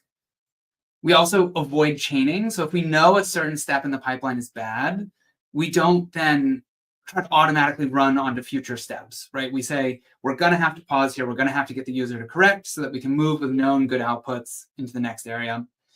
And then finally, we design for a good data flywheel. So it may not be good now, but if we can launch something that gets feedback and gets data, we can ship the good version with the better UX to users faster if we can get a UI that will give us the data that we need. I think there's a really important concept here, because oftentimes when you start going down this route, a concern that will come up is, but that's bad UX, right? Like, why are we putting our problems on the user? And I think historically that's been a very, very good instinct amongst sort of the product and design team as we're sort of working through this. But in the world of AI, is your job to figure out how to design a good experience that also gets you good data. And essentially, that's one of the durably hard things about AI development. And so you kind of have to start thinking about is the fact that asking for data is a hard thing to do well isn't an excuse anymore. You have to figure out a way to get that feedback, because that's going to let you launch faster and ship more value to your users over time. All right, so last step, we need to talk about, you've designed your product around your edge cases, you have an eval, You've decided it's ready to launch, you want to go out, and you want to start iterating. And everybody who's worked on a product before will know the classic things you get from here: bug reports, you have production data that you can look at, people will start asking for features. We shouldn't think about those anymore. Everything is just food for the eval set, right? When a bug report comes in, we should have a really smooth flow to get that added directly to the eval set so the team can keep hill climbing against it. When we have production data flowing in, how do we get synthetic data pipelines running on that automatically so that we're refreshing, we're expanding the size of our eval set automatically? When a new feature request comes in, we need to update our input distribution and our operation taxonomy, and then we need to make sure that our eval set has representative examples of that, so that we need to see, are there metrics that we're missing? Everything goes into that eval set, because the eval set essentially becomes the Figma mock for the AI feature. If it's in the eval set, we know exactly how we're working against it, and we know we're hill climbing against it to get to better quality in the next version. All right, so there's been a lot of high-level principles, how we think about evals, what we think are the right things to focus on, or the ways to frame the problem. I wanted to leave a few specific tips on two areas in particular. So I mentioned that getting to this more relaxed, we just need signal, it doesn't need to be perfect. One of the things that unlocks is synthetic data. And so how do you get good synthetic data? My number one recommendation is read papers. You don't need to understand all of the sort of in-depth training techniques or evaluation criteria or anything like that. Most papers will have a section on how they created their data set. And increasingly today, those data set sections are gold. They have all of these methodologies, all these interesting ideas for how you can do clever little twists on a problem to get good synthetic data. Just as two examples, WizardLM and Math Shepherd are both papers that have synthetic data generation techniques in them that we don't use the actual things that were built in those papers, but we use those data set generation techniques all the time here at TESOL to create good eval sets, training sets, anything like that. Second big thing that I want to focus on is, as you start developing synthetic data pipelines, which is becoming one of the sort of core, durably hard things of modern AI development, your filter is everything, right? You can generate data any number of ways.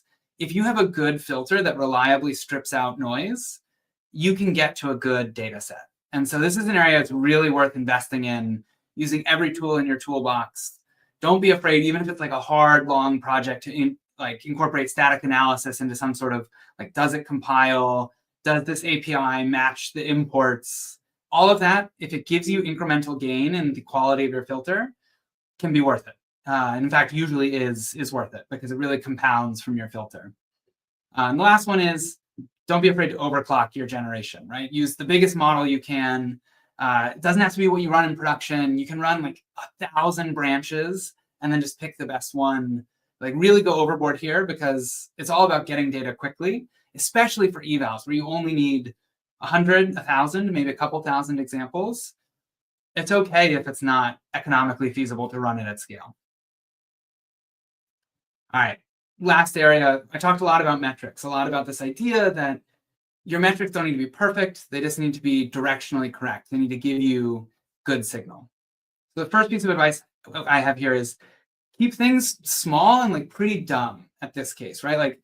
Lines of code is a great metric. The overall length of lines, great metric.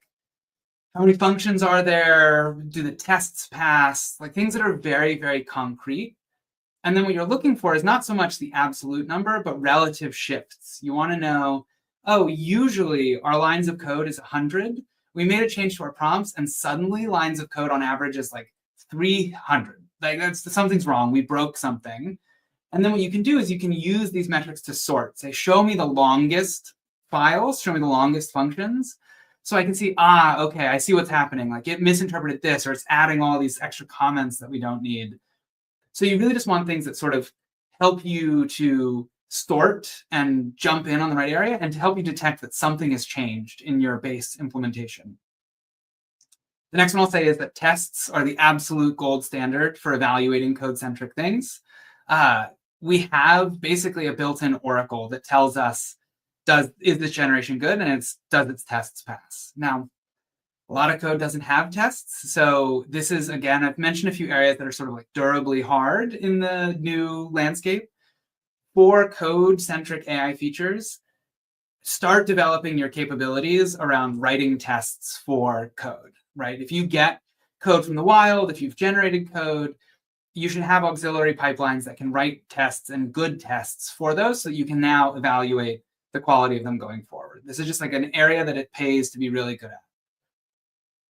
I also mentioned that you want to look for outliers. You want to know, not is this good or is this bad, but just like, is this really different from the rest of what we're generating? Like, is this distribution, if it's all centered here and I've got one all the way over here, why? I want to dig in, right? It might be okay. It might just be a normal thing, but it can help sort of prioritize where you spend your manual cycles.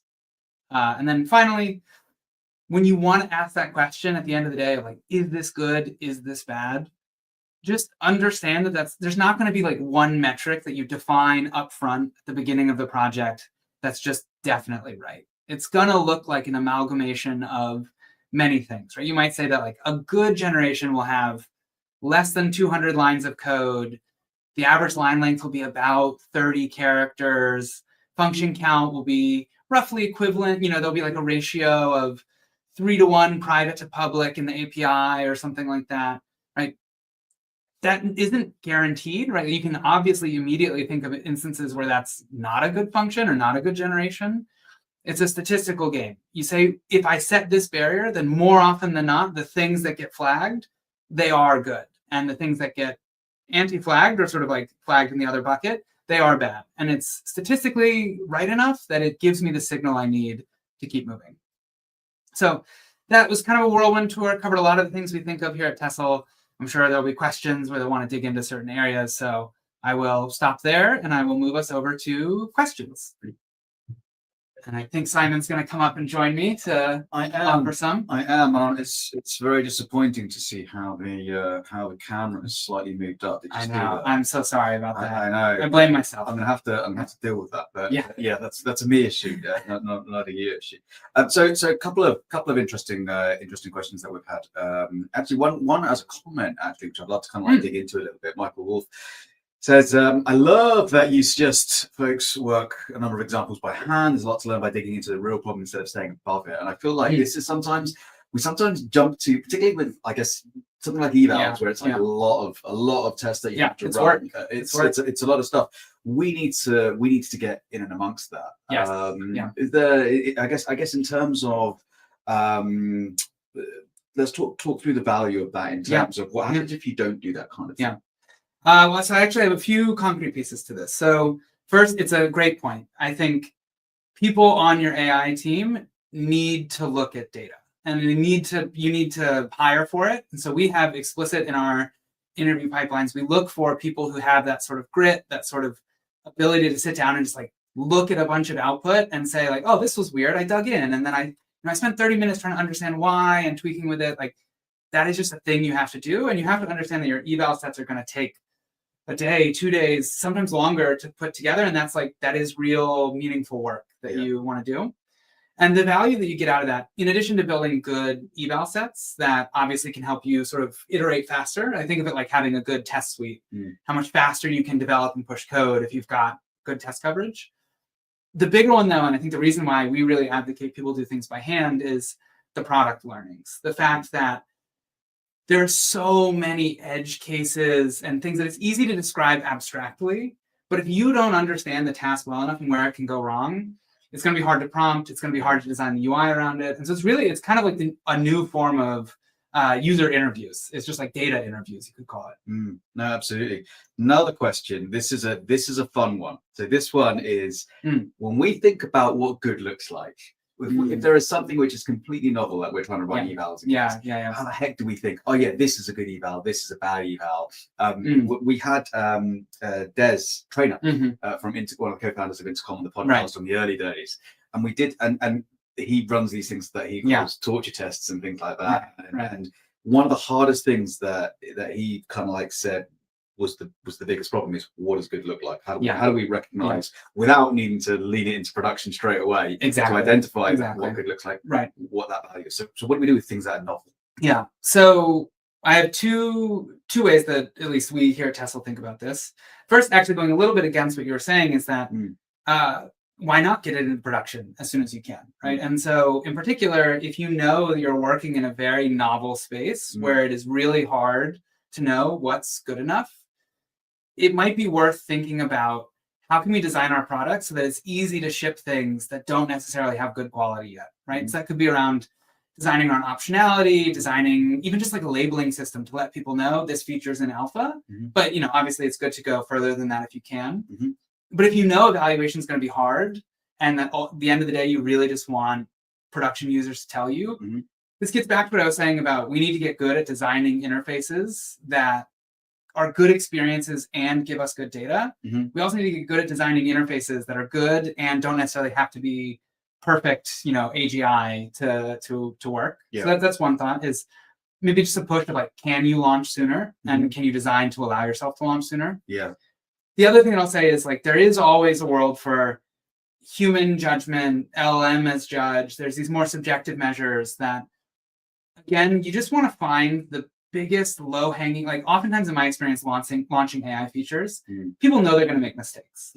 That's not a huge problem. The problem is when you make stupid mistakes, like things that are just like, how could you possibly have thought this was ready to ship at this moment?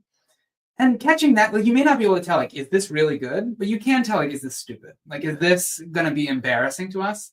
And so again, just to that first mover disadvantage, really focus on that and then getting out there. And then you can start fine tuning. It's much easier to solve these problems when you have training data and eval data than it is when you're trying to just do it all sort of conceptually in the lab. So just really focus in my mind on like blunders first. And then that's like really the minimum bar for launch. And then just find a way to launch from there. Yeah. Awesome. I just realized I hadn't got my mic on. One last question here, one other question here. We talked about iterating in the loop with humans. What is the good number when iterating? Because I presume you can have too many, too few. What's the Goldilocks number? This is an obnoxious answer, but it'll always vary a little bit by the problem and by your team. I would say one easy answer is everyone on the team should have spent some time human in the loop, like reviewing examples, coming up with outputs, because you want everybody to have that sense for how does the feature work, what are the examples. Beyond that, I'll say usually one is not a good idea. So one of the principles behind the reason why synthetic data is good is because somewhere along the lines, people realize like, oh, synthetic data is only 70% accurate. But if you run 2 humans through a process, their agreement is like 70%. And so it's like synthetic is about as accurate as a human.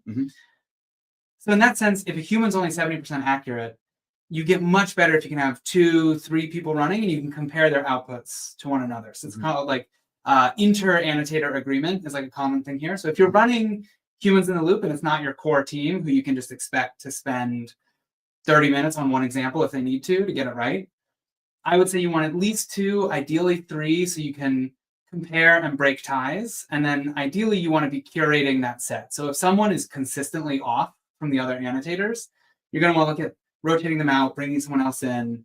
There's like a whole thing here of designing human annotation loops that go much deeper, but just to give some kind of an actionable number, 3. I would say 3 is an okay number if you're not doing like an annotation job that's so big and so expensive that you need to really do it well, in which case I say go read some articles online. But if it's just like, I want like 100, 200 examples, I want to send it to Mechanical Turk or Scale AI or something, 3 is a good starting point. Awesome. Just to wrap up, Michael kind of like mentioned, this is a nice sentiment in the fact that in a world full of automation, we do forget that learnings happen. And we've got to remember we need to train as well, right? Yes. And we need to understand that the way to train properly is that manual work. So it follows up. User interviews is better than data interviews, but it's hard to scale those user interviews. So it's about that balance once. And it's all about just layering on tools, right? Like in my experience, none of the techniques we've been adding for AI development here have undercut anything else, right? Like we still have data sets with lineage. We still have SG boosts used in some places, right? Like everything is just like the next level up. It usually doesn't replace the layer below it. The same thing with product development techniques. We still talk to users. You have to. We still use our own intuition. You have to. Yeah. But now you can also just look at data to get an example. Drew, it's been an absolute pleasure. Yeah, Thank you for thank joining you. us on the pleasure. Native DevCon. So yeah. Down here. Yeah, there we go. Well done. Awesome. Thanks very Bye, much. everyone. Yeah, Thank you. cheers. Awesome. Oh, the camera is trying to be smart there. There we go. Yeah, it's on me now. Cool. Thank you, everyone, for all the wonderful questions. Okay, what do we have next? So next we're going to have actually a little bit of fun. So yes, next we're going to have a little bit of fun. There's actually no sessions on at this time on any of the slides or any of the tracks, because we're actually running a live vibe hackathon style thing. We thought of a couple of ways in which we could do this. One way is we actually maybe grab a couple of folks, myself, maybe Dion and Bap, and we would do some live hacking using various tools, maybe Base44, maybe Bolt.new and things like that.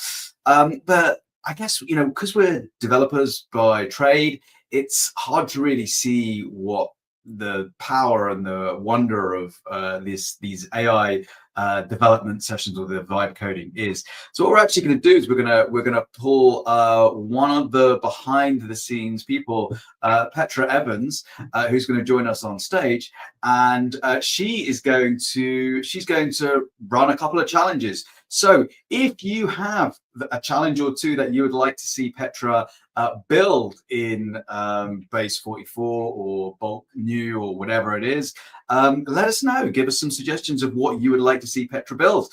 And we will be doing that at the break, which will be starting in probably, what is it, about 10 minutes or so, 5-10 minutes. So hang on for a little bit, and Petra will be here soon doing some vibe coding. So before then, maybe enjoy a coffee, grab a short break, and we'll see you again soon.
Hello, everyone, and welcome to the Fun in the Break, where we're actually going to be doing some live coding, some live vibe coding of a couple of applications.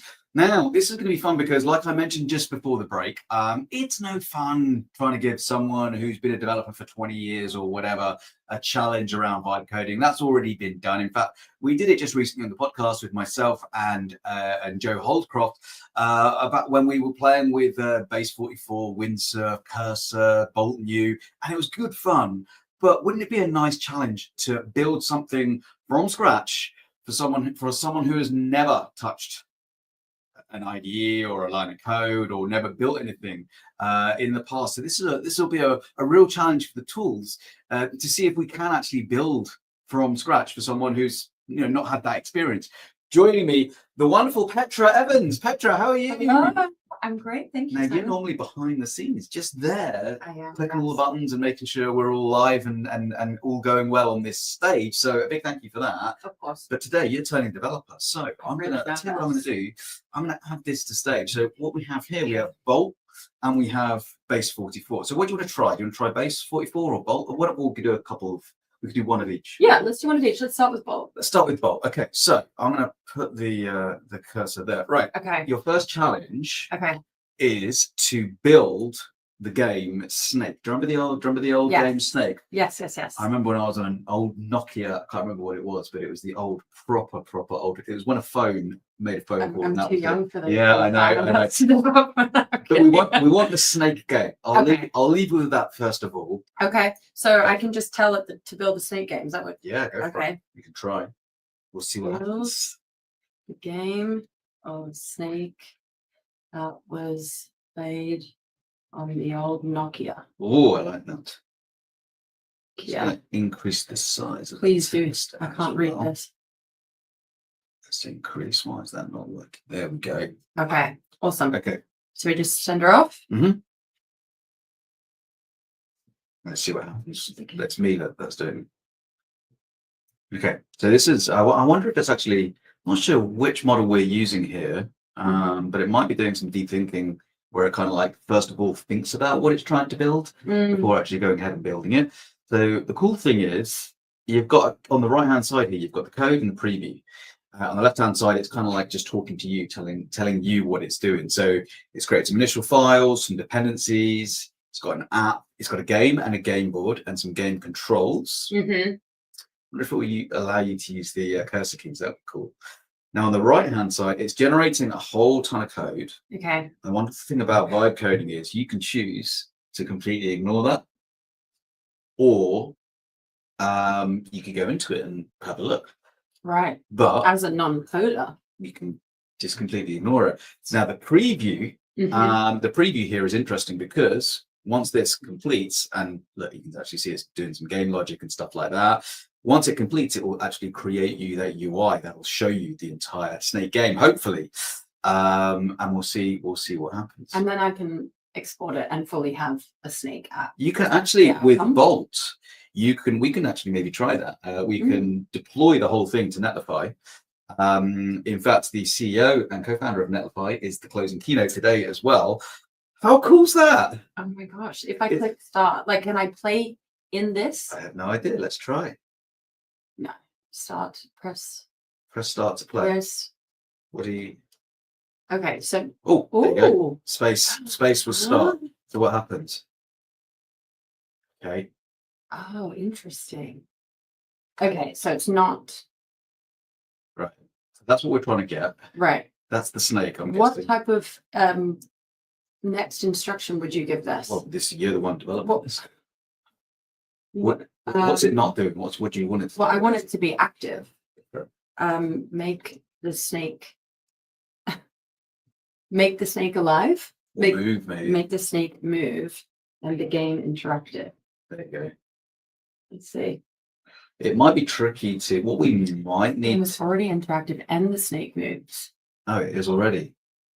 Okay. Oh, So what we'll do is, let's open this in a separate tab. Okay. And now let's. if you go start, I'll start down the bottom there. There you go. Yeah. Use arrow keys or buttons to control the snake. Press, that's it. Now I can't. It's still not doing it. No. Okay, so Can I tell it that it's not working? yeah, absolutely. You can be as rude, Oh gosh. be as rude or as happy as you like, but keep in mind. Oh, sorry, Simon. I don't think That's okay. Keep in mind, the AI are working under us right now, but one day we don't know what the AI is going to be doing. I'll be working for the Maybe. AI. So just be as polite as we can on the way up. The game is not working. Or do I say I can't make the game work? What's That's a good question. That's a great question. I can't make the game work. Yeah. Maybe say the cursor keys are not doing it. The cursor keys Don't make the snake move. don't make the snake move. Is that enough like feedback Yeah, that should be. for it to It will say, "Oh, I see the problem. Oh, there you go. I see. Ah, I noticed that the keyboard event handling needs to improve. I'll do it again." wow.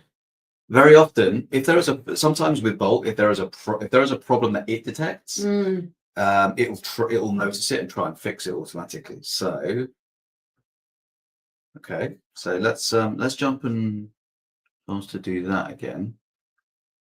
Okay, okay, so start. still not. No, it's still not working. Still not. Okay, so this can be quite fun now. So now I because can get rude. you can try to be rude. What would you say? I would say the snake. Well, what do you say?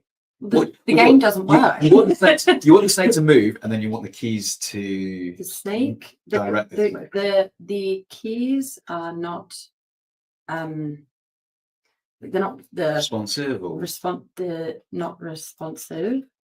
I want the snake to move.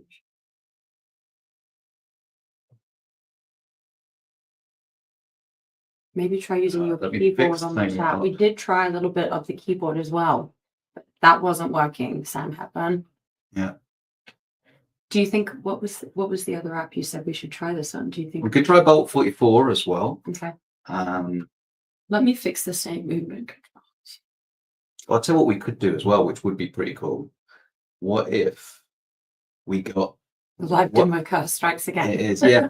What if we got the computer to actually automatically move the snake as well? That's another option. So let's try with this one. Okay, go. Okay, start. It's not doing it, is it? No. Yeah. Now, whose fault is that? Me or the AI? It's never your fault. It doesn't, does it? Even clicking these doesn't actually move it. Okay.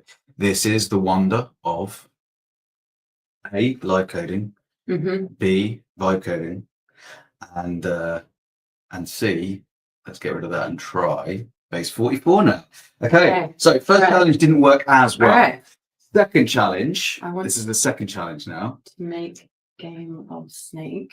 You Is that right? Well, if you want to do snake again, we can do snake again. Oh, sorry. if you want a second challenge, we can do a second challenge. Let's go around to. What do you Let's do fancy? something different. Something Okay. different. We're going to build, let's see, we're going to build a traffic simulator. Oh. Would you say like I want to do this? You just say build a traffic simulator. So you can be as direct as you want. A traffic There you go.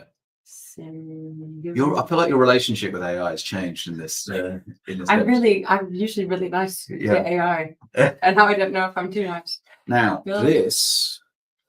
But visualize this traffic flow. Okay. Okay, so it's creating a vehicle Mm-hmm. simulation settings.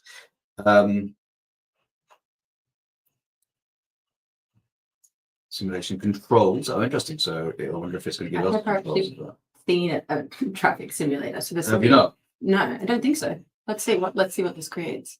Is this from a crowdsourced suggestion? This is actually from do you know Macy Bakes? ACB. Macy Bakes. This is a couple of suggestions from Macy Bakes. Okay, a vehicle card component. I wonder what that's going to do. So this is an interesting one. I feel like base 44 in the session that I did with Joe on the podcast, we actually had far better results from base 44 than base new, interestingly. Okay. Compare four-way stop Oh yeah. With 4 stop signs versus wow. Yeah, interesting. So I'm guessing Michael's from the US because we don't tend to have too many four-way stops in either the UK or in Europe probably.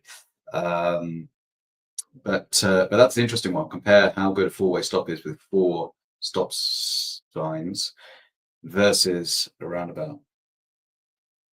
Is this a typical time for it develop? so it depends. No judgment. It depends. We've found base 44 a little bit slower than something like Bolt, but base 44 tends in, and I guess this is a very much your mileage may vary, which is good for the traffic component, right? Your mileage may vary, but base 44 takes a little bit longer, but it tends to get it as a one shot, that YOLO kind of see if I can one prompt this. Right. It tends to get a better result at the end of it. So we'll see if that's the case. But yeah, 2 minutes. What's interesting is me, from my point of view, I tend to, my background was Java backend development, so I wouldn't even stand a chance with any of the front end stuff, any of the user interface that we'll see here. But yeah, on the podcast, it also took like 3-4 minutes. Oh, okay. But it worked out of the box. Okay. Yeah. I'm curious. Yeah, I think at the end we need to see if this can make the snake game. You want to do snake? We need to wrap that up. I think this would do snake pretty quickly. But what's your feeling of vibe coding so far in terms of, you did get that UI, that snake UI? Yeah. Well, can I tell? I didn't know that vibe coding was a real thing. I thought when the team at Tesla was saying vibe coding that they were just vibing it out, but I didn't realize it was actually a real thing. So this is a lot of learning for me. Yeah. But it's very And cool. what is someone who can't code? It's amazing. What's your background? I forgot to. Oh, so I'm in HR and people. Okay. So I've been in tech for a good few years, but always on the people side, working with engineers, but never being an engineer. What's your development experience? None. None. As in developer? Yeah. None. Absolutely none. Other than listening to developers Which and is being in more the same confusing office. sometimes, I think. Yeah. Okay. Yeah. So no, this is all new. So it's taken a while. This is the kind of time that I guess we don't obviously when we're just sat here chatting because this is a conference, right? But one of the things that Dion actually on the Tomorrow track talks about is he talks about the fact that you can kick these things off, which can take hours at times, not this one, but agentic processes can take hours. And you can actually kick it off, go and have dinner, kick it off, go to sleep, wake up in the morning and have a look at what 4, 5, 6 different processes have done. So this could be the kind of thing that these kind of can we, guys, we should run another parallel. Why don't we, while that's, I'll tell you what, while that's going, we should play Snake again. Should we try while that's going? We'll come back to that in just a second. Okay. Why don't we come back to Snake? Okay. Now, what do you think it is that is it what we've said that this isn't working? Is the way we've said it? Is it the fact that this just might not? So what is it? Let's have a look at the last one. It could be a number of things. Oh look, use arrow keys or WSAD. No, WSAD doesn't do anything either. The snake should move instantly when you press the direction key. Okay. So one thing that we can do, which is pretty cool, is use this. What this is this provides context to the request. So I was hoping to just click this, but instead I can click this and it shows this canvas, and now we can say something here. So why don't we say something along the lines of the green snake does not move. Sorry, now I'm having does not move when I press WAS or D. WAS or D. Yep. Correct. So let's see. It's going to focus on WSAD. Are those typical control keys? Yeah, but those are the typical kind of like gamer controls. So it's pulled that out. Wonderful thing is, of course, we've not had to tell it any of the rules of Snake at all. It's filled in the kind of the gaps. Do you want to have a go? Okay, press start. So if you scroll down. Press space. Oh.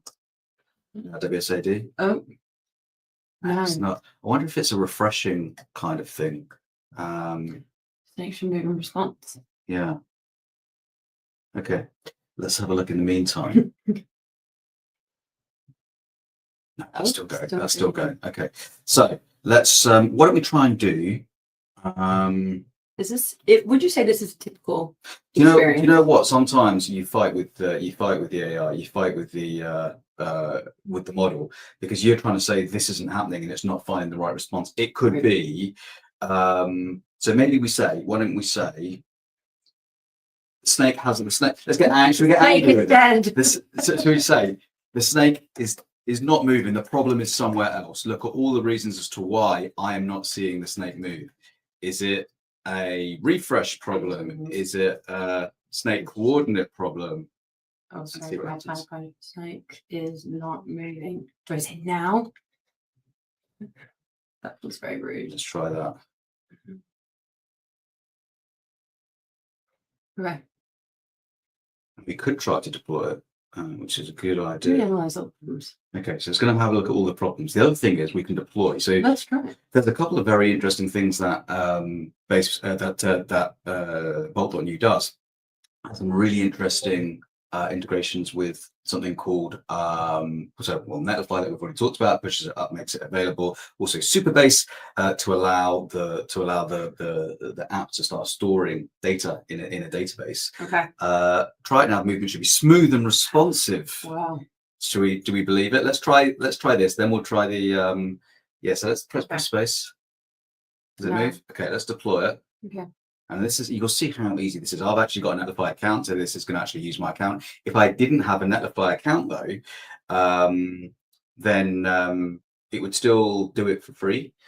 And then I can transfer. So in this case, my site's been deployed. I can click here and have a look at it. All right, let's try that. It's having a nightmare, isn't it? This is not ideal. Okay, and this one doesn't work either. And let's check these don't work. No. No, nothing works. Okay. Okay. Right. What about our other Should we have a look at that one? simulator? Let's refresh this just in case. What does Joe say? Sometimes it helps to explain the issue and ask why that might be, rather than getting it to fix correctly. Good question. Okay. Good question. So why don't we ask why? Oh, Ask it why. What are the reasons why oh, sorry. It's I might not. The snake might not be visibly moving. Not be visibly moving. Oop. I'm sorry. I think my Oh, code. sorry. Yeah. That's all right. We're good. Okay. What else? Let's take a look.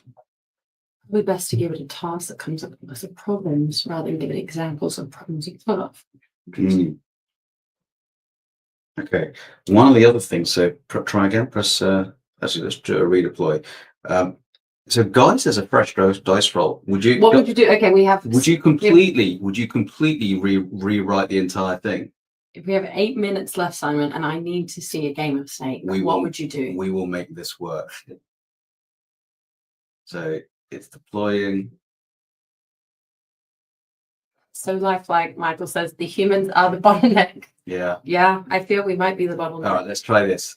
Okay. We have to make this work, don't we, in the next 5 minutes? Oh my No, God. it's still not Oh my working. Lord. Okay, let's have a quick look at the other one. If impatient, start a new project and see if it works. Should we try Some that? advice. Should we try that? We could also, let's try it in here. Okay. Let's ask for the snake game here. Let's see if Build it. a game of Snake. Okay. Let's do that one. And let's go back to Bolt. And what we'll say is we will, let's create a new project. Where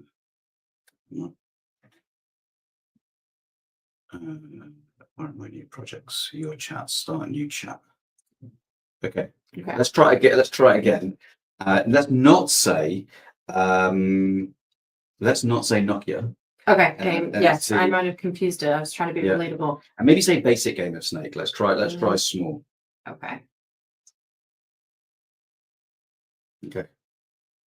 I think Bolt is going to be again faster than base 44. Gosh. Scoreboard, score entity, game board. But it's pretty cool the way it builds these. It builds what it's thinking. So you can automatically, before you even see the code or before you even see the preview, you're automatically building in your head how it's thinking about it. So here we can see swipe handlers. So I'm a little bit worried it's going to have some, swipe up, swipe down if it's on a mobile device or something like that to choose how to build that. It's got a game board, so you're expecting a grid again. Okay. It's got a scoreboard, that kind of stuff. See how Bolt's getting on. Oh, Bolt's got some nice coding going. So we've got a game utils, a game logic, a board. I wonder if it's implementing it slightly differently this time. So it's got grid dimensions. It's kind of one other thing I'd say about Bolt is the more you use Bolt, it will make these files massive. These files will get like 600-700 lines. If it has to change one line, rather than just change that one line, it'll rewrite that entire 600-700 lines. So every now and then, I always just go into the code and say, could you modularize this entire application for me? Make all the files much smaller, and then when you do make these changes, it makes it a lot quicker. But it's building quite a lot. It's a significant game. Is our first attempt classified as a fail? Like, did we fail the? I mean, look, whoa, there we go. Does it work? I don't know. Let's deploy it. Let's deploy it and see. Okay. But it moved. It moved. That is a game of Snake. And we won. We won. Right, so we're deploying this up to Netlify. Let's jump here. Right, go on then, try and press some buttons, see what happens. Think it's this one? Oh no, hang on, it's doing that. Maybe this one? Do it, just click it. Oh my gosh. Use arrow keys or WSAD. It's still not working. Why is this not? But it did move. What It did are we doing move. wrong? Well, you see, it's interesting that you try and blame yourself. Oh. I think maybe it needs to speed up. On Bolt, press enhance prompt button before submitting. Would expect better results. Press try. Embrace the Ask it to speed up. So you want the speed the snake up. say the snake must move once a second. We've got 4 minutes I'm left. stressed. Okay. I'm by the game. Oh, you can set the current faster speed. I'll do the comment. Maybe it doesn't understand what should be moving or how Yeah. often. So is it wrong to assume that it knows what the Maybe. snake is? The snake Maybe. but this is like the format, right? Yeah. Okay. Let's quickly in the remaining minutes. Oh, right. Oh So my we've got God. something we've got Okay. something here as well. Okay, start game. Oh, And yes. look, the snake has eyes. We didn't even think Oh about my that. God. Oh. Yeah. I What think did I you lost do? already. What I did you don't do? know. So look, It doesn't matter. there we go. Oh, I am so back. But what I love, so this is kind of what I expected more from Base 44. The first crack it has at it, it's far better. This is great. How good's that? I'm so good at this. Right. Okay, I think I'm Well, done. try, let's kill ourselves. There we go. Okay. And let's very quickly see if. Oh no, it's still going. Oh no, there we go. We have a traffic simulator as well. Oh, Oh no, this is interesting. So look, so it couldn't find crypto. Why is it getting crypto?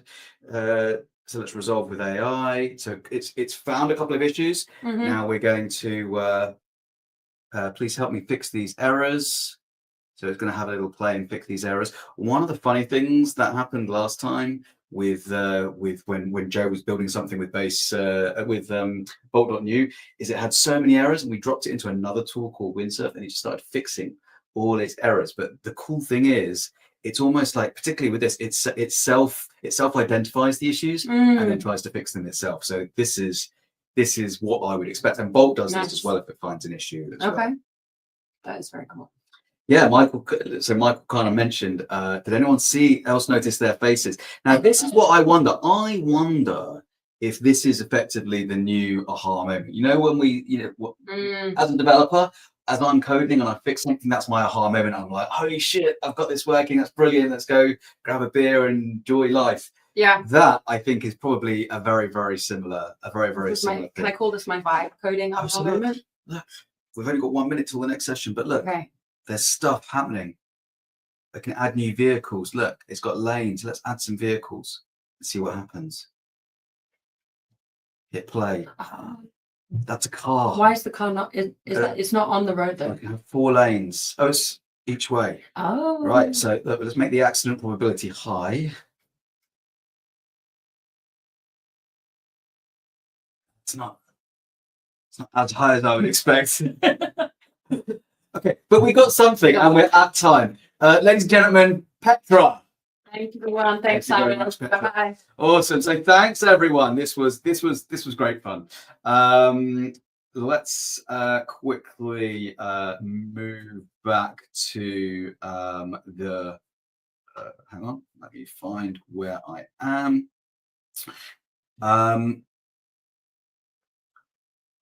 And jump to this slide. So thank you everyone for enjoying that. I hope you had a good break, whether you were watching us struggle through some vibe coding, but actually get some very good results. Base 44, I think, is the winner there. I'm going to jump on to the next sections, which is actually due right now. This is going to be a fun one here in the Today track. We have Doug Fink, who is going to be talking about MCP, one of those wonderful terms which has grown in popularity so much. Everyone, even my mum and dad, my brother, everyone has an MCP server these days, right? But MCP, what is it? What is it as the universal interface, as Doug mentions, for AI native development? That's going to be on the stage next. Over on the tomorrow speakers, we have reliable DevOps, agents for a self-driving infrastructure. We just did talk a little bit about how when AI identifies issues, it can resolve them. What about a DevOps agent for a self-driving infrastructure? That's very interesting. And then on our tools in actions, we have 2 sessions there. We have Nathan Peck and we have Nick Taylor talking about hubris, hallucinations, and the humbling experience of AI engineering, as well as let's create a GitHub Copilot extension. So we have plenty on, and without further ado, let me introduce Doug Finker.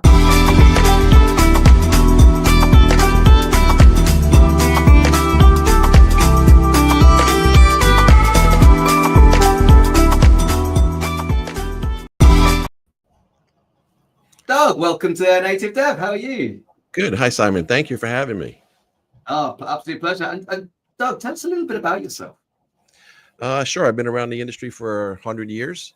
And within the last, I'm a Microsoft MVP for 16 years. And I've been playing with AI, the current AI, since the 80s.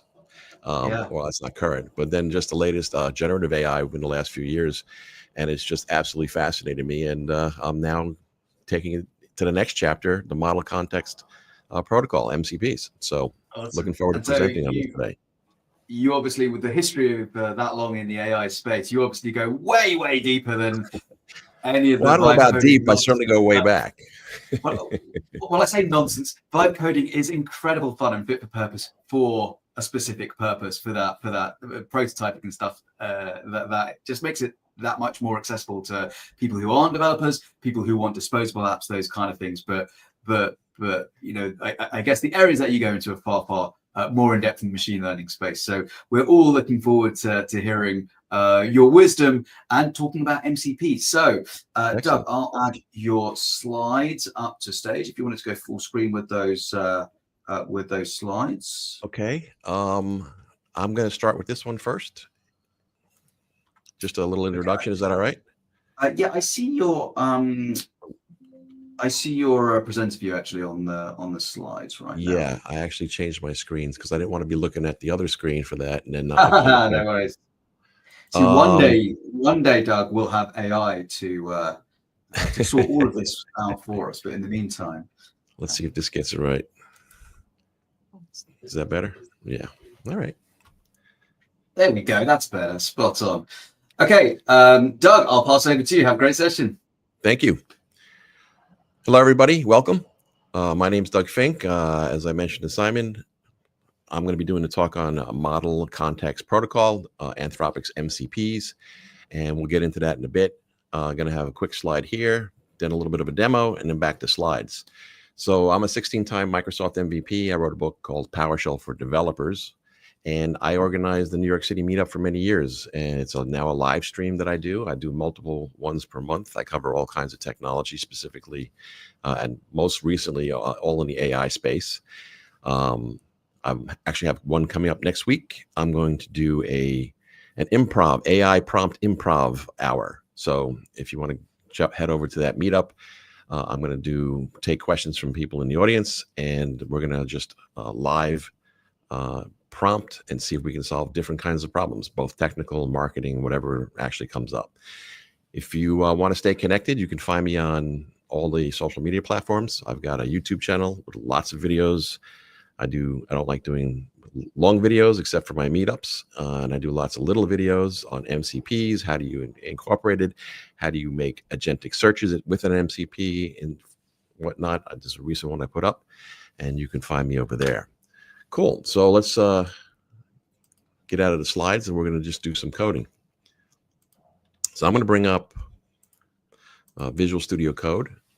So Visual Studio Code, and if you can't see that, let me know. I can bump up the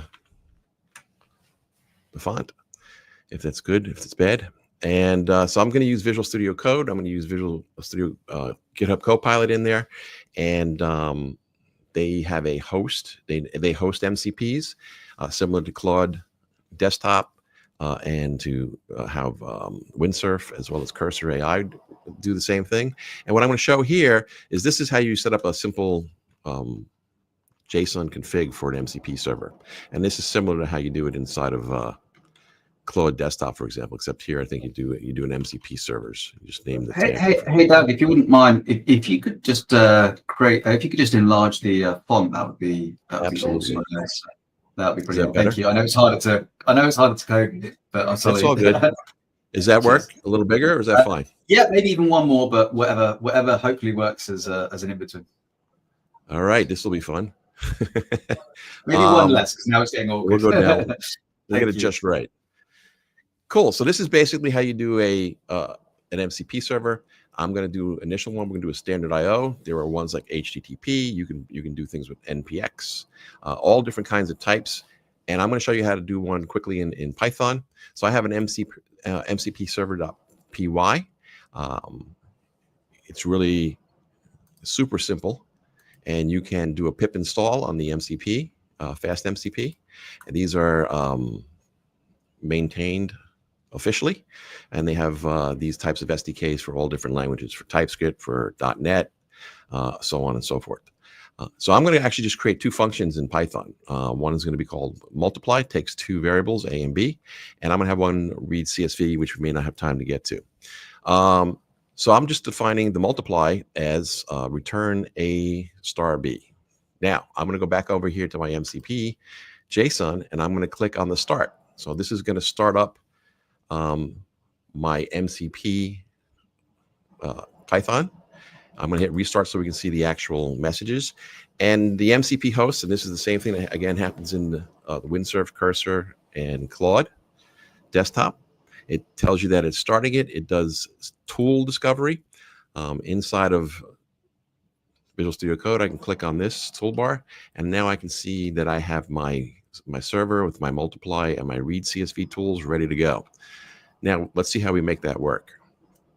So once all that's up and running, okay, and again, you can do this with Python, TypeScript, JavaScript, .NET, similar setups to invoke and to get your tools working.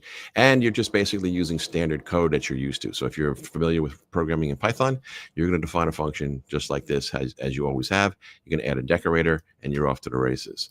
So over here, now this makes my multiply what they call agentic, right? And what does that mean? So if I type over here, what is 7, pick some random large number with some decimals, times this number, and I'm going to take that exact, what's happening now is Copilot inside of Visual Studio grabs that and says, okay, I'm going to figure it out. I can see that there's an MCP tool called multiply. It doesn't execute it. and it gives me the note that MCP servers or malicious conversation content may attempt to misuse code through these tools, right? If I gave you this tool, you need to do a little bit of diligence, figure out, am I trustworthy? Is my tool trustworthy? Does it come from a third-party vendor? Does it come from Anthropic or from other vendors that you know of? So anyway, so I found the tool, and it wants to pass those two numbers that I just randomly chose into the multiply, and I'm going to say, it gives you the opportunity to continue. So there is a safety feature. If I want, I can drop this down. If I don't want to keep answering the continue, I can say, well, just allow for the session or for the workspace, or I can always allow that. So there's a bunch of different options, but you're in control. So it's going to call my multiply tool, nothing fantastic going on here. And it should give me the right number. And I'm going to copy this out, hopefully correctly. And so we get that number. And if I come down to this console here and I multiply that out, we can see that it does it correctly. I'm going to bounce back over into ask mode, where it doesn't use the MCPs in ask mode at this point, I believe. Hopefully, I usually do this the other way around. But let's see what happens if I ask it now. It shouldn't ask me for MCP or tell me that it's going to invoke that tool. And always when you do live videos with AI. Now notice, it comes up with 43654, but the number is over here on the right, 43655. So basically, Claude Sonnet hallucinated the calculation result. That's the reason why we use agents and we give it tools, right? So that it can actually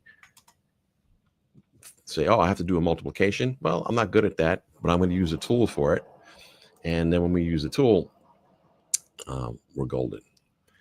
Okay, so I've only got 15 minutes left, so I was not going to show you how the CSV piece works. But what that is just would have just read the CSV, the standard Python piece, where it opens the file and reads in the CSV and creates a dictionary. And then what happens is that the AI here, 3.7, takes my prompt, my initial prompt, says, oh, you want to read the CSV and do something with it? Then it passes that plus all the information that comes from the MCP tool, which is taking the signature, the function name and the signature and the type that it returns, passes all that plus my prompt into Claude Sonnet. Claude Sonnet says, oh, I need to call a function, tells the host, the Visual Studio Code host, or whichever one you're using, hey, you need to go make this function call. It does that. That's where the continue pops up. It does that action, and then it takes the results of reading the CSV file and brings it back into the conversation so that Claude Sonnet can go, oh, now I know what's going on in this particular file, and I'm ready to go.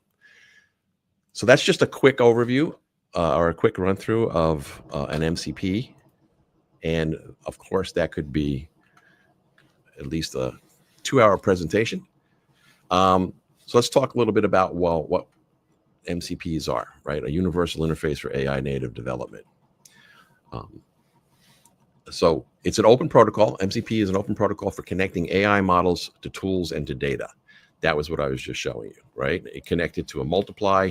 I would have demoed how it connected to data, and it would have been a CSV, but it's not limited to that, right? So if I wanted to connect it to a SQL Server database or to Cosmos DB or SQLite or Postgres,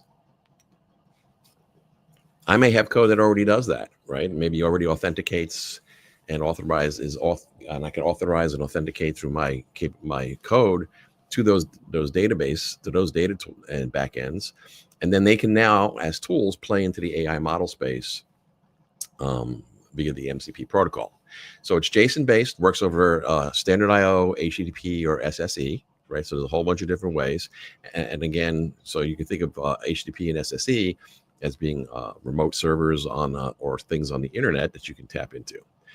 And what's cool is when I talked about grabbing a Python function and taking its signature, the name of the function, the name of all the parameters, the types that all the parameters are defined at, and what's going to get returned as a type from the function call, that's describing the tool capabilities.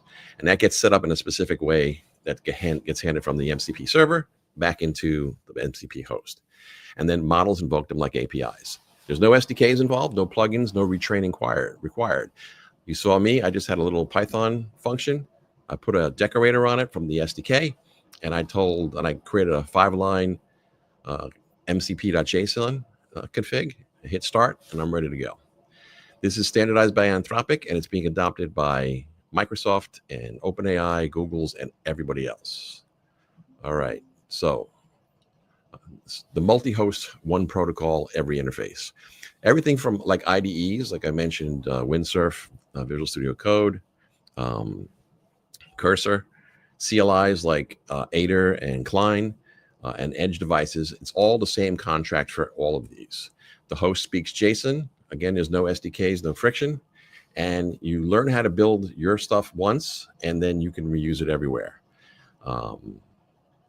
And your tools follow your team, not your tech, right? So if people want to use JetBrains, I believe they now have a MCP host, which is not difficult to write. So for these companies to build them into their tools, it's not a difficult process. So if it's not here, it'll be here very soon. And this isn't just cross-platform; it's cross-mindset. Wherever your devs go, the protocol goes with them. And for me, I know this smells a little bit like the old Java pitch, write once, run anywhere, and then you added the extra piece of test forever. This is not the same thing. It's not about bytecode. It's not about virtual machines. It's not about where the code runs. It's about how tools talk and making that conversation universal. Cool. So let's talk about some key uses for MCPs. AI coding assistance. Access entire code bases, docs, and dev tools via Git, GitHub, MCP servers. Better autocomplete, PR reviews, and refactors. And that's just one of the pieces of the AI coding assistance. Like I mentioned before, you can do with data. So there are pieces out of all these large companies that let you integrate with your SQL Server backends. Microsoft's letting it integrate with the Azure, and Amazon's following along as well. In terms of enterprise workflows, they have pieces now that can integrate with Jira, Confluence. Zapier has this free. You can go up today and you look for Zapier MCP, and you can find a way for free to turn on some of their tools, and then it uses the SSE interface. So as you saw me define the Python one, you just change the type to SSE, you put a URL in, and now you're connected to Zapier. And if you get more involved with the Zapier side, like if you want to do Google Sheets or your Google email, yes, you have to authenticate and give those credentials to it to make it work. Very simple though, straightforward. It's worth checking out. And then AI can read and write tickets, summarize docs, trigger workflows. And this is what the third-party companies are doing. And it's great to take a look, because then you get ideas of, well, what can I integrate? What code do I have that I'd like to integrate to my daily flow, whether it be in your company or personal. Data and analytics, NLP to SQL. So you can now prompt to SQL. And these MCPs are really cool because it does real-time schemas. So you can say, hey, here's my database. And the first thing it does when you say, show me how many albums sold in, 2020 that were more than this, and the amount of time that it played was 1.5 hours. The first thing it does is it goes out, checks the schema of your entire database, and you can hone it down to just this set of tables. It figures out the schema, and then from that, the AI models can really, it just figures out what foreign keys, what constraints, and whatnot, so you can actually it can construct the SQL that you need in a really accurate way. And this works with Postgres and MySQL. An MCP host can analyze live business data or indexes like Elasticsearch. What else? Web and external info. So AI uses web search via MCP. I just put up a video on how I put that together. There's a few lines of code and it's done. Uses web search to pull live info or automate web actions, dynamic real-time context, right? So if you're familiar with ChatGPT Web, you can ask questions and click the search button, or it knows how to go out to the web to gather information today, not just based on the training date that it was cut off. Persistent context accesses files, projects, notes, or vector stores via MCP, enabling long-term memory and continuity across sessions. And that's just some of the things it can do, right? So with the persistent context, it can actually do certain types of improved RAG capabilities, retrieval augmented generation. So what it unlocks, less glue, more flow, right? Protocol first, no SDK friction. You didn't see me use an SDK. I started up standard Python with fast MCP. I annotated one of my functions, click start, and it was now part of the host's AI flow. It's one interface, reused by devs and AI assistants, and it exposes tools via HTTP or standard IO in minutes. It builds towards an agentic workflow without upfront complexity. And yes, so depending on if I'm asking questions to my CSV file, if it doesn't get the answer that it wants, it'll go back and reread the file or look at more information in it, and it'll take multi steps and multi turns to figure out, is it answering the question that I asked? So, and this can be any of your tools. So it gets really interesting. Governance and trust, agility without chaos, lots of stuff going on in you saw when I hit the continue, that's host mediated permissions. You explicitly approve tool usage. There's auditing is optional. And many of the vendors are now coming out with ways that it turns on automatically for certain pieces, and then you can opt in or opt out of others. And then you can figure that out for your own code that you're providing.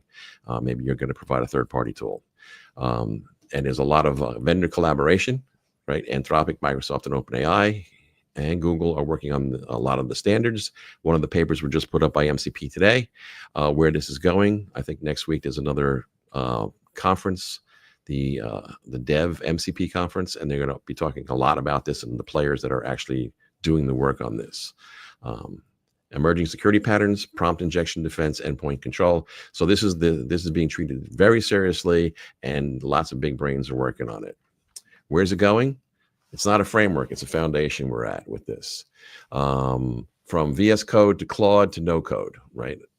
So Zapier, Claude Desktop, VS Code, Windsurf, all these different pieces. There's a bunch of tools inside of Azure now that are MCP hosts. I believe Fabric is one of them. So you can plug these tools in there. And you go from run this tool to own the loop, right? So you own what's going on in the AI flow, and you get to choose to say continue or not. And if you're building for this, you have even more control over it. Build, fix, deploy, no handoffs, right? You can just let your model do it, or you can do it within your code. So you have lots of ways to architect, many degrees of freedom to get this done. So MCP is how we wire agents into the real world. So this shift is not just about running tools. It's about building tools without asking for glue at every step. And again, you saw what I did with one function. It's that simple. We may have to rewrite a bunch of code. You certainly need to learn how to do prompt engineering and understand what data is actually being sent in the context through the MCP tool annotation, how your function and parameters and so on are being handed off, so it plays better into your context. So when you ask questions or your user asks questions, things can be figured out. So MCP is how we stop talking about agents and start building with them.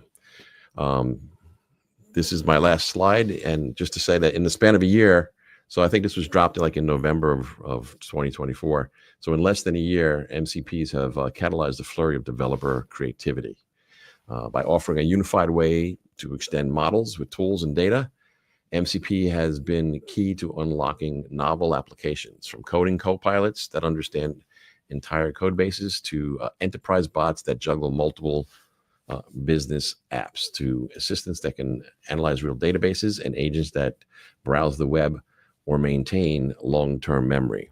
And there are other products out there. There's Roo, R-O-O, is heavily leveraging MCPs to great effect. And learning how to build these kind of things, learning how to eval these types of systems, that is really what you need to unlock this journey. So I don't know how am I on time? Oh, we got a couple of more minutes. But yeah, a couple more minutes. We have some questions as well. Great. Let's I figured I'd rush because I didn't see the clock. So let's answer some questions if we can. Awesome. Yeah. So one question around manual vetting. So Frank here asks, manual vetting with MCP is certainly not scalable. Ignoring warnings is dangerous. Any suggestions for fine-grained MCP ACLs? Good question. So as I've been talking about and presenting on AI since late 2022, right? And your job as a developer does not end just because you can copy and paste something out of a AI chat. And it's the same challenge we had back with Stack Overflow as well as Google. You didn't just copy stuff you found, drop it in your editor, compile, and give it to production. You've got to vet it. You got to do the testing. This is not a magic bullet. This is a tool that you need to learn to leverage. And the more you use it, and the more you internalize how it works, the faster you'll go with it, because you'll be able to trust it more. In terms of ACLs, like I mentioned in the governance, next week they're going to be talking about it. Microsoft will be at that Dev Summit, and they'll be talking about how you can hook it up to Entra, and you can do. They're doing single sign SSO type stuff with these pieces, so this is not going to run rampant and crazy over your systems. So yes, they're thinking about it. Those are the people that get paid the high pay, the big bucks to solve these problems. I'm very confident. Anthropic doesn't want this to come out in the first day you turn it on and it takes over your enterprise, right? And that's a real important thing, because I guess the follow up here was, how do we confirm the capabilities text is actually accurate to what it's actually trying to deliver and not malicious. So I guess we're probably hitting a lot of the same problems that we saw if you look back into the SCA world in and around malicious third-party libraries. Exactly. I guess from that point of view, is that there's an extra step which perhaps we're not quite there with MCPs, where you kind of like have that dependency graph. I'm not sure if we're quite there yet with the MCP graph. No, we're not there. But the good thing is, when you even take a look at NPM libraries in open source, right? That always was a big problem. Like, right? We were very afraid in the enterprise space to bring it in open source. So you have to vet that. What does it mean to vet it? Who's responsible if it breaks? It's the same thing where we are. Again, this is not a magic bullet. Just because it's AI, this is not science fiction. If you don't do diligence, that's going to be a problem. But that's nothing new with us with software tools. Yeah, excellent. A couple of people here, Frank, one of them, Michael, the other. Is MCP just a higher level REST? Or even us remote function calls? And I think there's a lot of similarities. What's your take on that? Absolutely. I mean, and it's good to draw these analogies towards these other systems, but again, they're analogies. They're not what it actually is. So in terms of REST calls and remote function calls, absolutely. But what this does is that through the simple MCP JSON spec that you're giving into the host, you're now including what you've done, right? So you can even wire up your remote function call or your other REST APIs give it to a REST to define what your tool does. And now it's going to play into an MCP host that does all the AI interaction for you and just calls you when it thinks it needs to. I don't know if that helps. So we're not, and that's the beauty of all this. We're not learning something new. All we're learning is, I want to annotate my Python function this way, and now I can play into the MCP space. And anything that has an MCP host, my code now works in it. That's crazy. But it doesn't matter if your code is a function, a remote function, an Azure function, a Lambda in Amazon, or it's another set of REST APIs. Now you can start bringing those together. Now you need to understand prompt engineering. And if you're giving it too much context, like, I've got like 60 REST endpoints, let me just wrap those in. Well, the AI is going to get confused like you do. Which one do I pick? When do I pick it? Why do I pick it? How did you name your functions? How did you name your parameters? What kind of help documentation in just a little snippet of what this thing does becomes very important, because that becomes part of your context, which is basically just an enlarged prompt. So I don't know if that's helps. Yeah, no, good questions. Yeah, there's another good one here actually around the difference between MCP and A2A, because I feel like MCP seems to have got so much of the news, and it's like the buzzword. A2A is quite similar though, right? And but doesn't seem to be taking off quite as much. What's the difference? Well, that's a good point. Again, MCPs dropped in November. A2A just dropped in the last month. So let's give it a little bit of time. And they're very different. So agent to agent is really, so if you build an agent, it's not it could be something that's across the wire. It could be a remote MCP server. So it really helps you orchestrate multiple agents in different spaces, right? Whereas MCP is local to the process that's running it, whether it's an IDE or whether it's an ecosystem inside of one of the cloud providers, things like that. But keep an eye on the agent to agent, because Google dropped some really good stuff there. Yeah. Awesome. I don't see any new comments in. I think we've had quite a few great questions there. I mean, I actually just on that point actually of the fact that what did we say? November? Did you say Anthropic dropped MCP? Yep. And then in the last month, A2A. This is technology that really hasn't been around for long at all. Yet that's an understatement. The adoption it's bizarre how fast that adoption's been. When I looked at MCPs, and we can talk about the authentication in a second. When I looked at I played around with custom GPTs in OpenAI, and they were going to build a store, and you could build your own, and it was really cool. And I played around with a bunch of it, and then they kind of decided to back off from that. All of a sudden, so when I saw Anthropic put out MCPs, I just thought, that's just another custom GPT, and I was wrong. And everybody, it was just, and it wasn't from my own. It's not that I looked into it and went, wow, this is amazing. It was like I just heard, again, I'm an MVP, so I just hear things different from different channels that others don't. And I was like, what is going on? And the entire AI space is crazy. We're going from monthly to weekly announcements on new user experiences, developer experiences, models getting better. We're going to be going to a daily. So, and these things, what we're seeing is going to be crazy. So authentication in MCP, that's why I mentioned Entra ID. It's basically Microsoft's AD, and Anthropic and whatnot will be out at the conference next week. And they're doing, there's a GitHub repo that they're working on in the Anthropic GitHub space. You can follow along with the RFCs and whatnot, and they're building it they're building it in the open, and they got the top people working on it. They know it needs to be solved, and I'm confident they're going to solve it, because I know I'm not going to. So it's not there yet, but don't let that dissuade you, because you want to sit back and try these locally, so you begin to learn the process, so you can internalize. Well, what happens when I build these things and I connect them together, and how does the model work? It's a whole, right? It's like learning new third-party tools like we talked about earlier. Yeah, and I think that's probably a good way to kind of talk about this, whereby without those kind of production level things that we need to be there to make sure that we're secure. This is more in the level of, let's see what we can do, let's play with it, but recognize what is lacking today in making this truly production grade quality that we can rely on.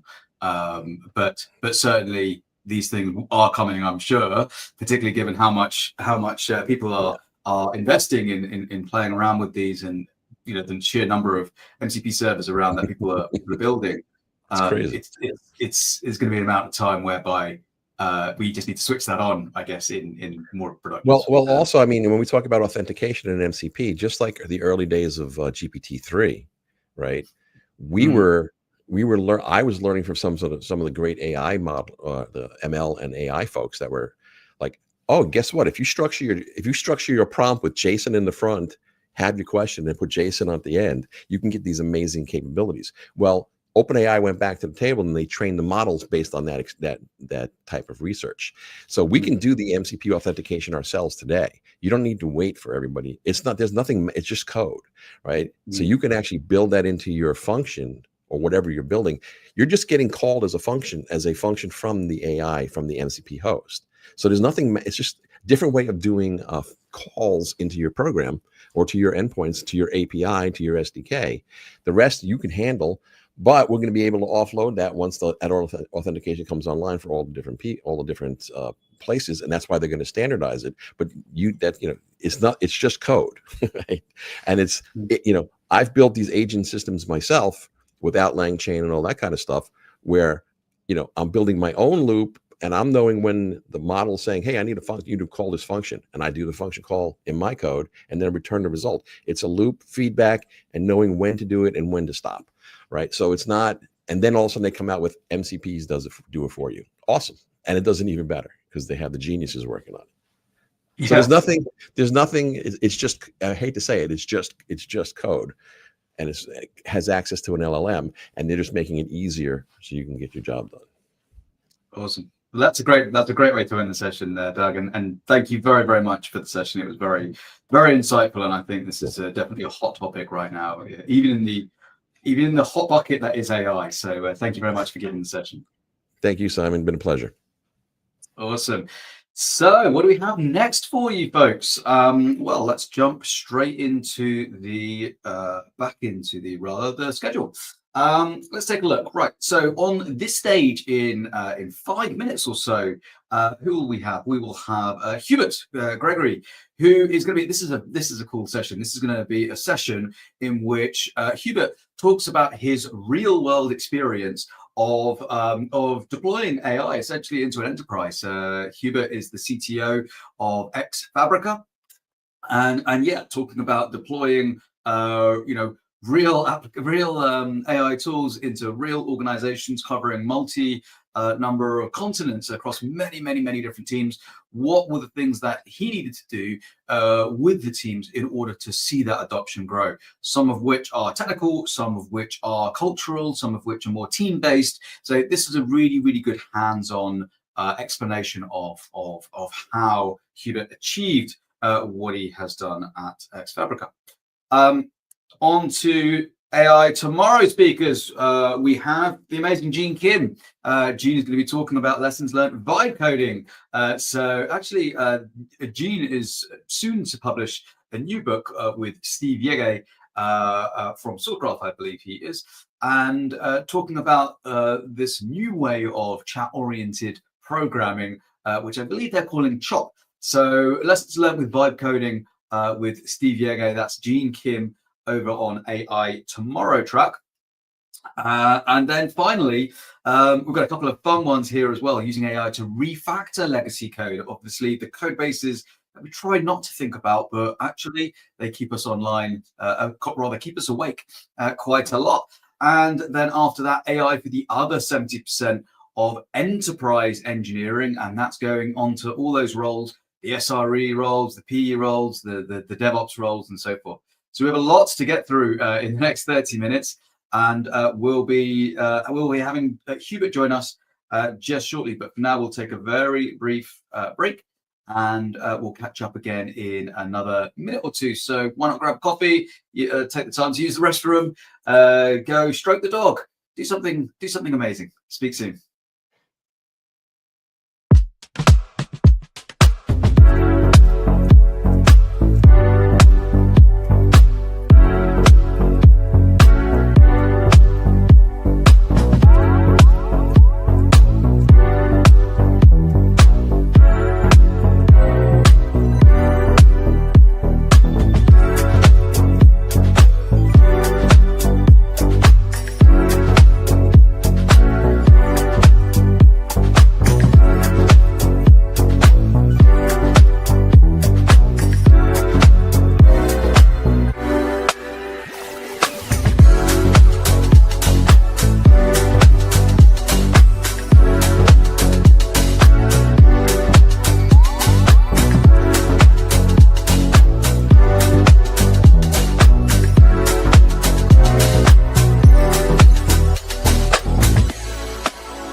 Hello, folks, and welcome to the next session. I just briefly moments ago let you know which sessions are on in each of the tracks, so I won't bore you with that again.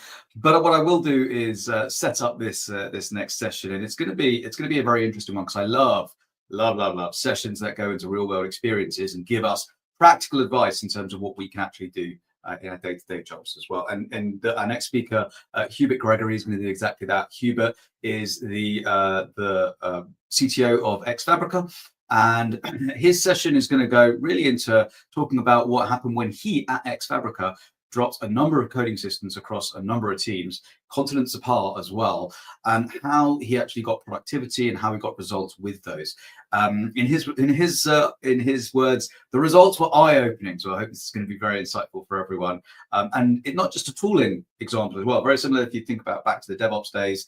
You know, there's a lot about trust, there's a lot about people, a lot about culture, which we need to change, not just the technology. So this should give you a very strong, broad, holistic view of how we can do that, how we can deploy these types of tools across our teams going forward. So without further ado, let me introduce Hubert.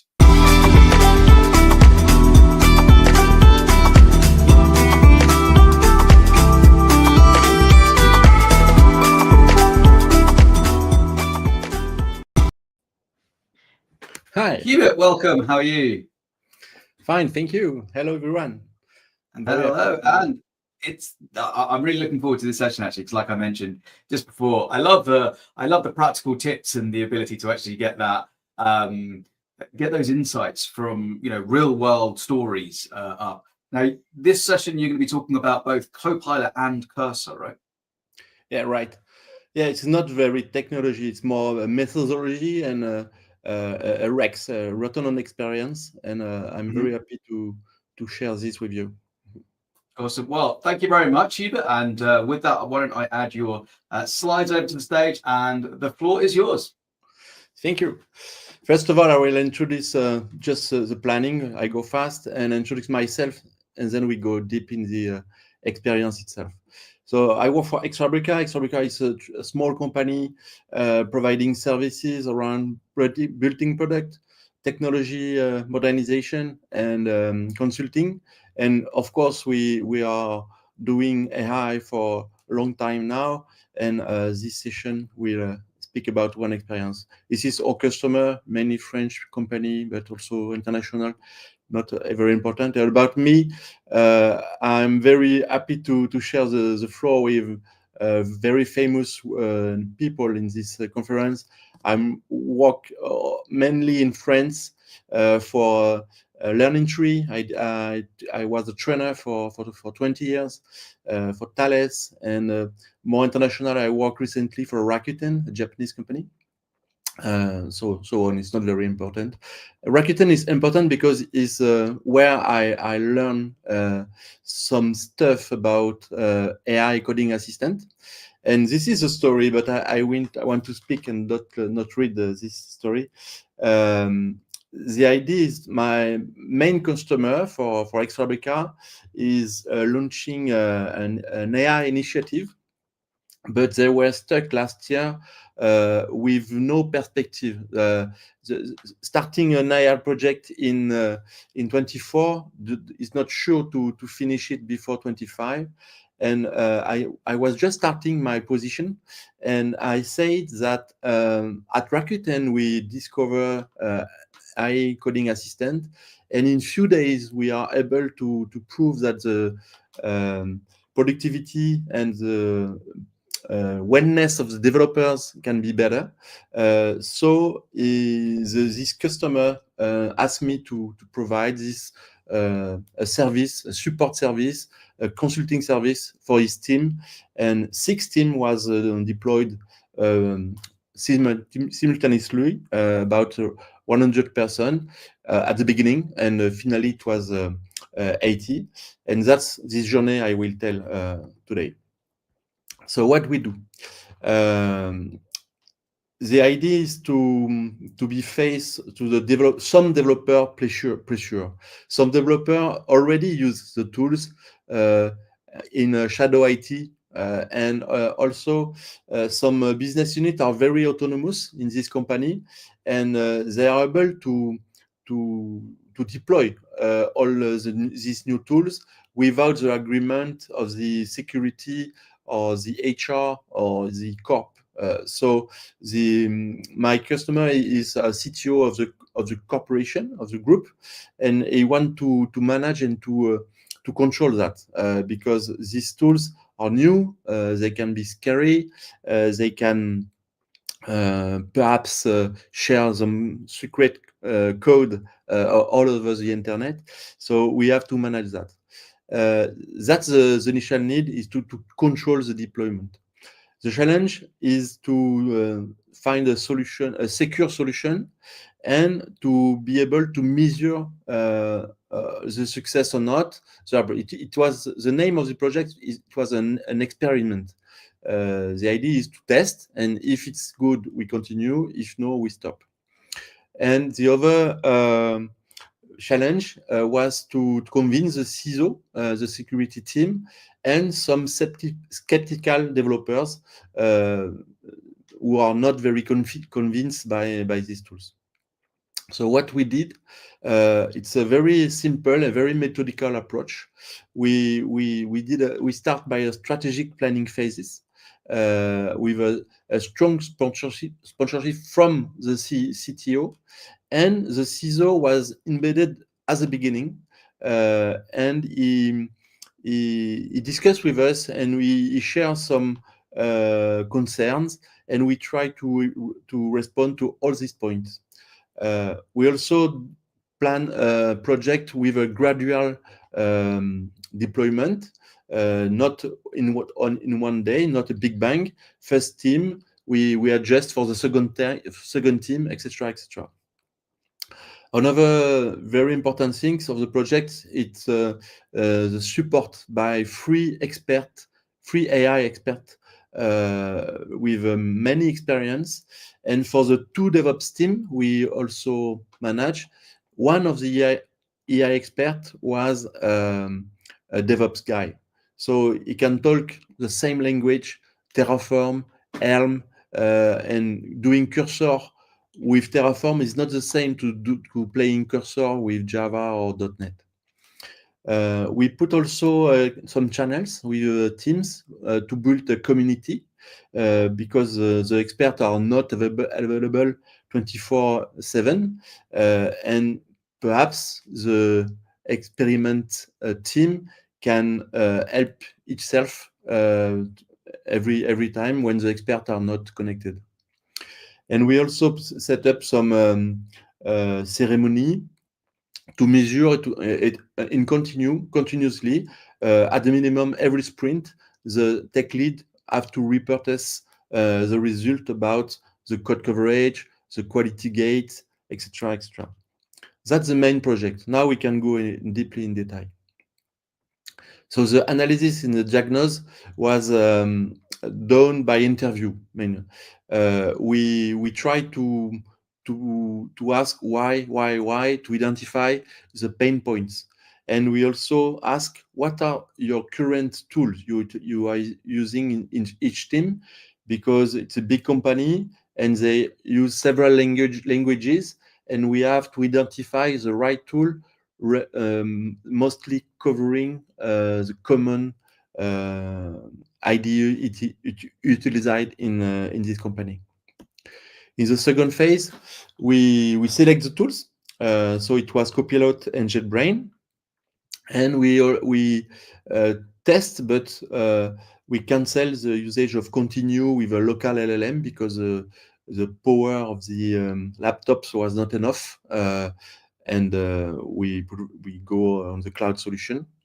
We also define some criteria for team selection. The subject is we cannot deploy this kind of AI assistant tool in a brand new team with no organization, no metrics, and no existing code because the risk is too dangerous. I repeat, it is an experimentation. We don't want to break everything. We just want to test something. So we should select mature teams with good practices, metrics, ability to repair if something is breaking, etc., etc. We also define some technical criteria and security criteria about all the communication should be encrypted. We should have the certification from the editor, the software vendor, that the security is respected, etc. They already have a contract with Microsoft, of course, like many companies, and GitLab send us a consulting, a software architect and a consultant to re-ensure everyone's. And the third phase was the experiment itself for 6 months, and we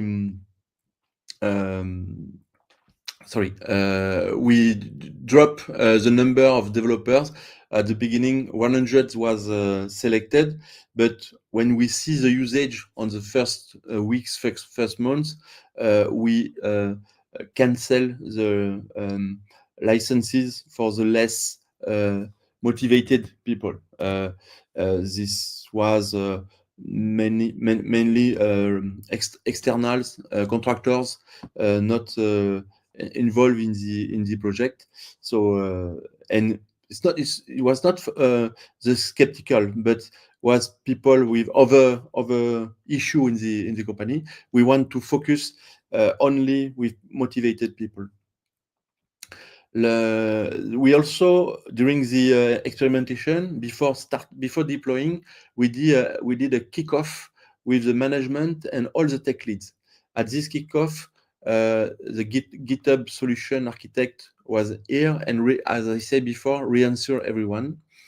The team itself was onboarded one by one, not the same day, with a 3 or 4 days gap between, to improve the process and to better response every question, because every time is the same asking, etc. So we did some whiteboard with a post-it game to define what you are scarier of, what you want to do with the AI, etc. To fix and to identify what is the imagination of everyone at the beginning of the experience, and we did the same at the end, and they see by themselves the gap and the success of the experimentation from the beginning to the end. We proposed to have one expert for 2 teams. The expert is very close with every team. He know everybody by his first name and able to recognize which language he's using. So it was very close to be also reassurance and to be confidence with the support. And at the midterm, during after the first quarter, we also did a midterm meeting with all the metrics and a large conversation with everybody to listen what is running well, what is running bad, and also what we can improve in the support provided. So it was very important to adjust at every moment. So this is a photo of the project. I already say everything. We can see the IDE and the tools we use. I prefer to speak about the team, because I was not alone. I'm speaking today alone, but I was not alone. There was a delivery manager with me, providing all the supports, planning the meeting, scheduling the meeting, etc. The 3 experts, very good guys, and recognized, very popular in Gen AI in France, and I was lucky to have them. And Chuck Dural, it's the guy from GitLab for the kickoff session. It was very important also in the project. The planning going from October we start to end of March. Some workshop we did also. At the first quarter, it was we take the end of each developers to help them, etc. At the second part of the experiment, we did also some workshop more focus on topics. Some topics was code review. How can I do a code review with my GenAI coding assistant? Okay, how can I refactor project? How can I improve the unit test generation, the code, the unit test, and also the data? Some sample of UI generation from wireframe or screenshot. Also migration from view 2 to view 3.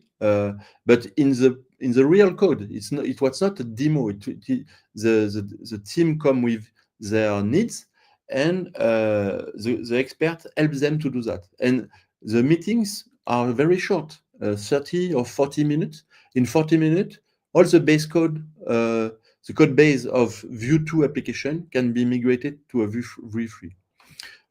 So it was very efficient, and they take in their bag the experience for the next time. We also did a workshop about SQL and everything running around the DB, optimization, index, code naming convention to rearrange a bad structured database, etc.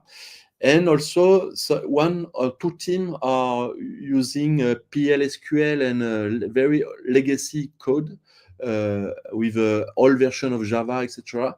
And they was very skeptic, but with JetBrains, they also became more confident because they be able to reverse engineering the code, better understanding, do the documentation, and it was a good start to a modernization. Some conclusion, benefits and lesson learned. I say we measure everything. We try to measure everything because some teams didn't play the game every time. But we can be sure today that for 80 developers, some, as everywhere, some are very good, some are middle range, and others are not the best. But in the meantime, in the globally, the productivity was increased about 10%, from 5 to 20.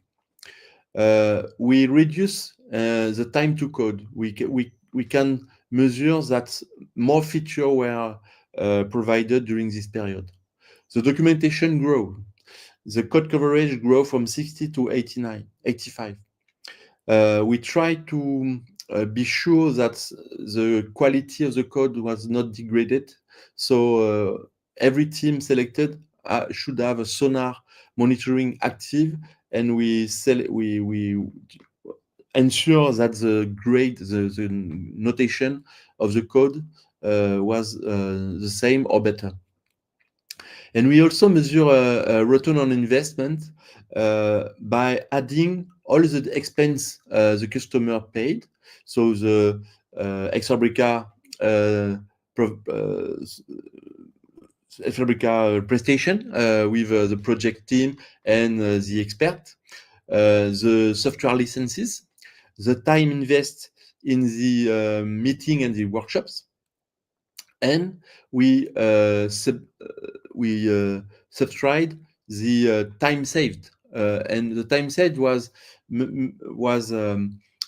expected by the some survey we did, and also by a formula. It's not a very strict with these numbers of about the productivity and the reduced time to code. So we define that the right time saved is about 3 hours per week. Sure, it's not very optimistic. It's the lower of the response we have, but this formula says that the money we spend here and the money we save there, the return on invest for 6 months is 150. So it's a way to say to the customer that it was a good project. The quality is very important. Many papers are coming out actually about quality of code after using the GenAI tools. We were very vigilant about that, and we see also a movement from the beginning to the end of the project. At the beginning, the developers start to use only completion. They start to use completion, and at the end, they do more prompting to solve the problem or to write code. So it's completion to vibe coding, we can say. But we also notice that the juniors, the low experience developer, have to be more drive, and because at the beginning they accept every suggestion of the AI coding assistant, and we told them and we insist on the fact that they have to be critics and they have to choose what they write. They are responsible of the code. We also add more. We see some rigor about the upgrade support, but it was very specific. No specific. We try to check and to verify the technical depth was reduced by more documentation, more tests, and we accelerate some framework migration or library migration. Some caution and risk. We face as everyone with AI to hallucination. So sometimes there was a big bugs in the code produced. So that's why in the team selection it's very important to have a team with a CI/CD running well and test. We also sensibilize everybody about proprietary intelligence property and security, as I say at the beginning. So everybody working on a critical or very sensible project was not allowed to participate to the experimentation. About the framework, ethical framework required, we also secure the fact that all the library used and everything suggested by the AI have to be approved by the company. So we stay in the frame. It was not the open bar. What we do differently now, some internal blockers were evaluated. As I say at the beginning, it was 100 persons and then 80, because some people was not very convinced by this project, and we have no time to lose. It was an experimentation. It was not changing their life. So we prefer to eliminate that, and we can have 1 or 2 weeks more productive if we did it before. The KPIs, also tech managers, tech leads saying, yes, we will do KPIs for you. We all are ready to provide the DORA metrics, no problem. And when we start the project, we see that there are very many difficulties to provide some KPIs, some numbers. And the tools, Copilot and Cursor, for example, provide some metrics of usage, and they was not set up at the first days. So we deploy, and only 1 month after we look about the usage, and we were surprised by some team was very effective and other not. And the next step for this customer is to deploy worldwide the solution, and they will select only one, Copilot, because Copilot did a big effort on the last 6 months. Cursor was better, far better 6 months ago. but now the gap is less, even if some people prefer always cursor. And we also have a platform engineering initiative with this customer, and we will integrate coding assistant and sharing the coding rules, etc., in the platform engineering initiative. So this is part of the developer experience.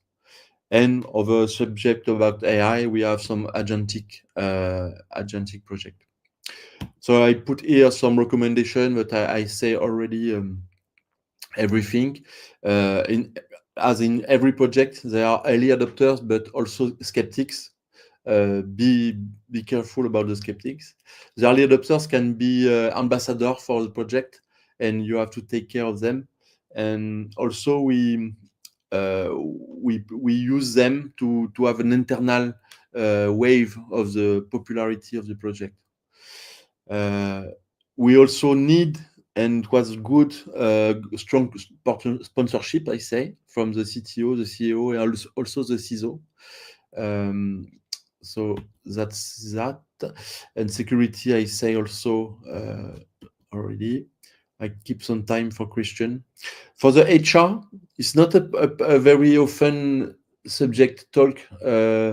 When you do AI code with a coding assistant, it's a good way for your brand and to attract talent, because many of companies now is trying to attract developers, etc. And if you propose to in the job position that the position is able to, the developer is able to use coding assistant, it can be a difference to attract the good one.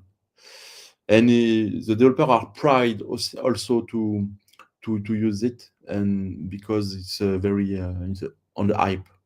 A recommendation: start small, measure often, because the ecosystem is changing every day. Avoid annual licenses, stay on monthly, because perhaps today Copilot is good and Cursor very good, but with the OpenAI announcement about Windsurf buying, perhaps next month Windsurf will be wonderful. I don't know. So, if I am advisor for information technology officer, you have to be agile.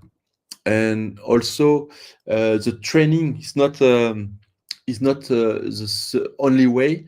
They have to practice and to see demo and to go to meetup and to go to conference to learn every feature, because these tools category is going very fast with a new feature. And keep human in the loop. Don't let the guy alone on the screen, and don't only deploy licenses. They have to be accompanied. So that's all for me. I hope I'm on time.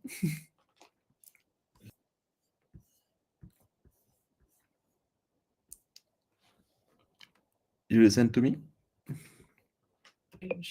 There we go. Sorry, I wasn't on stage. There we go. Yeah, no, you are on time. Absolutely, absolutely. Thank you for the session. And actually, a couple of things. The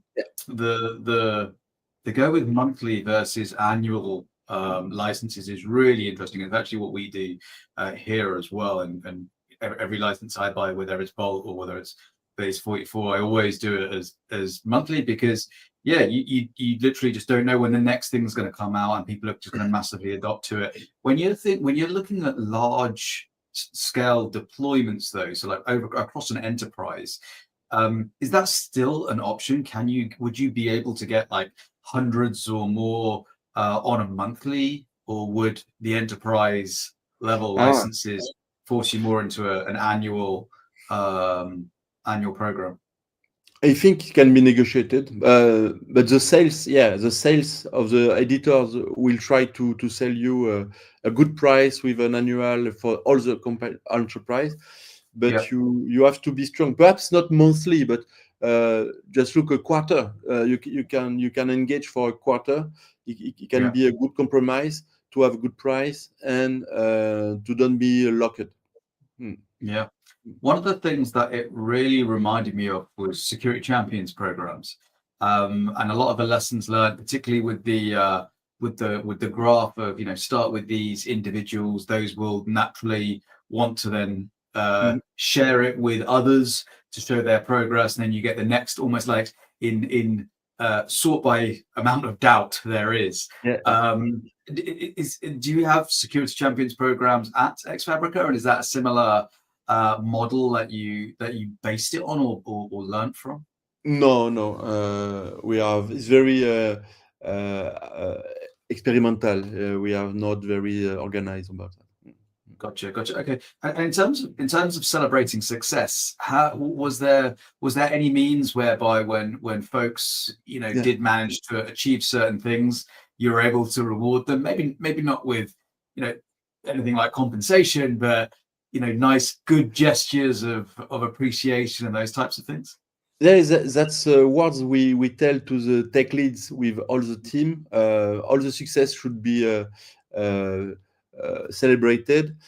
On our side, also with the management at the mid time and end time, we do a restaurant, and we because it was a very good project. When I did, I calculate the ROI. I was very pessimistic, but the reality is high. But I prefer to not be too optimistic. And internally, we saw the difference on the faces from the beginning. The first meetings with the guy looking about this tool, scary that this tool, because this tool can steal his job. And at the end, that he finds that he is better than the beginning, and it was very, very different. And so we provide some kind of badge of the team doing the best things, etc., for competition. It was very funny. Yeah. Oh, interesting. And and actually that's kind of similar as well to what I've seen in the champions programs, which is cool. Which is it's good that it's working in multiple places. I guess one thing, different organizations have different policies, I guess, on how much they want to roll out any kind of tool. It doesn't need to be an AI tool, could be a security tool, could be any kind of tool. Some mandate, we want you to use this tool, this process. Others say, look, we would like you to use this, or this is available to you. We can share with you why this might be useful to you. We think here are some of the value that other teams are seeing. Is there justification to use different either of those approaches at different times? Which would you tend to opt for? Good question. I have no good answer for that. Depending of every team, every mindset. I'm not sure that by forcing the things it's working. So we have to convince by pushing the news. If you have a sponsorship coming from the high level, and even in the company, in the communication, in the newsletter, internal newsletter, you communicate about that. People the most skeptic and against this kind of thing will come at the end. So I have no very good response for that. Yeah, no, I think what you kind of said is right. It's like you don't want people who are skeptics to push against it even more. So the more you try and force someone to do something, the more they're going to push back as well. And I think you're right in the sense of people should jump onto these because they want to.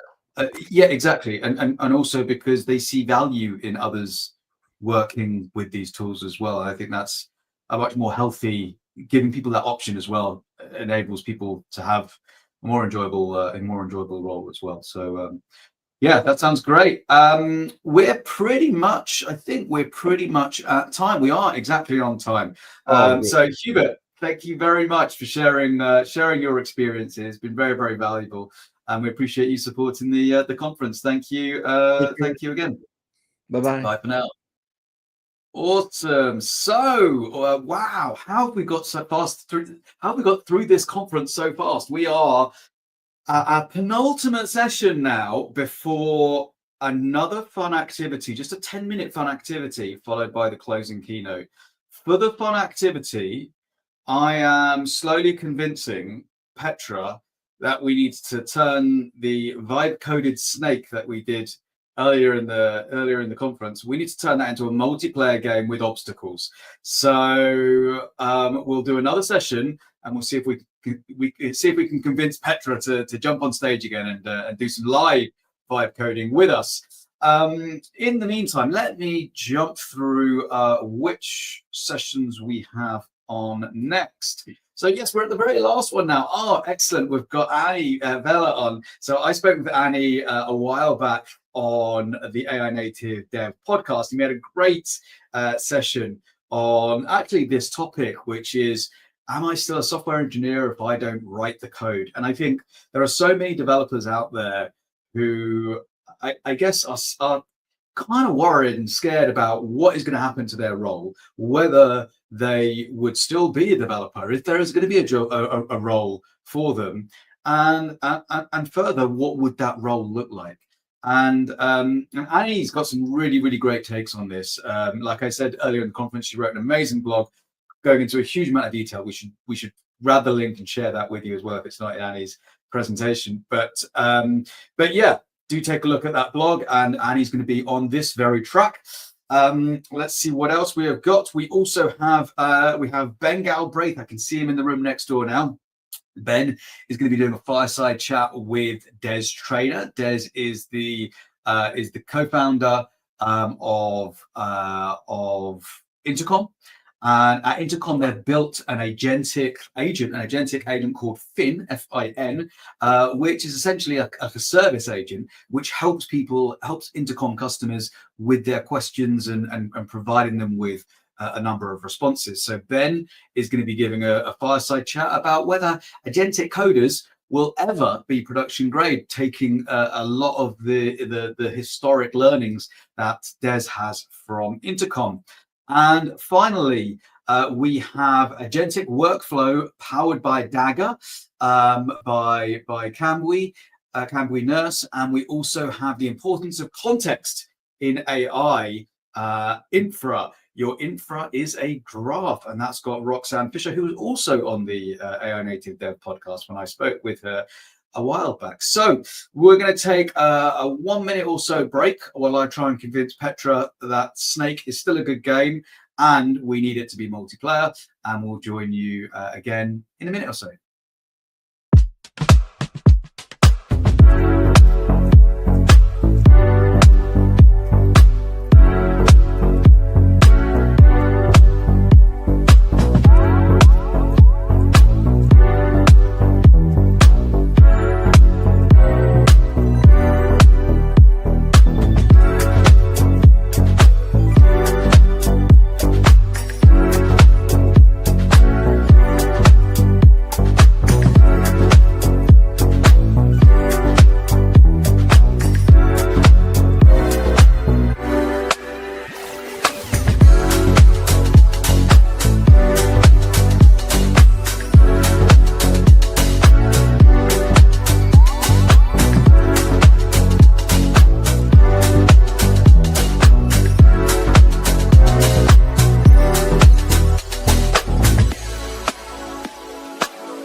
Okay, I'm not going to take you through this schedule again. I've just done that. Right, there we go.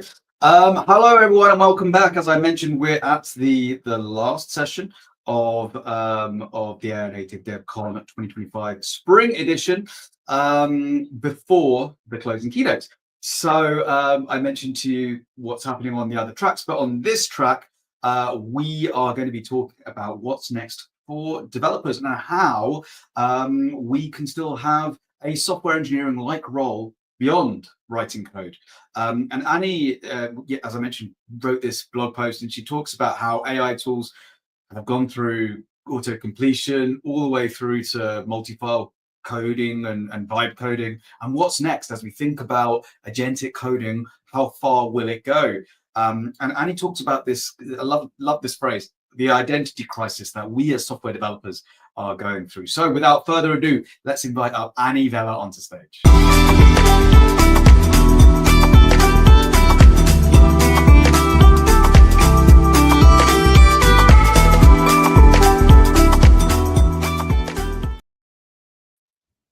Annie, how are you? Hello, Simon. How are you? Hello, I'm doing well. I'm a little bit tired, actually, I'll be honest, but I'm doing very, very well. It's a pleasure to chat with you again, Annie. This time live, so no cuts this time, but I think we pretty much one cut it last time anyway. So it's a pleasure to have you back on. Annie is a distinguished engineer at Westpac, New Zealand. And Annie, you've had a wondrous career, actually. Tell us a little bit about it. Oh, thanks, Simon.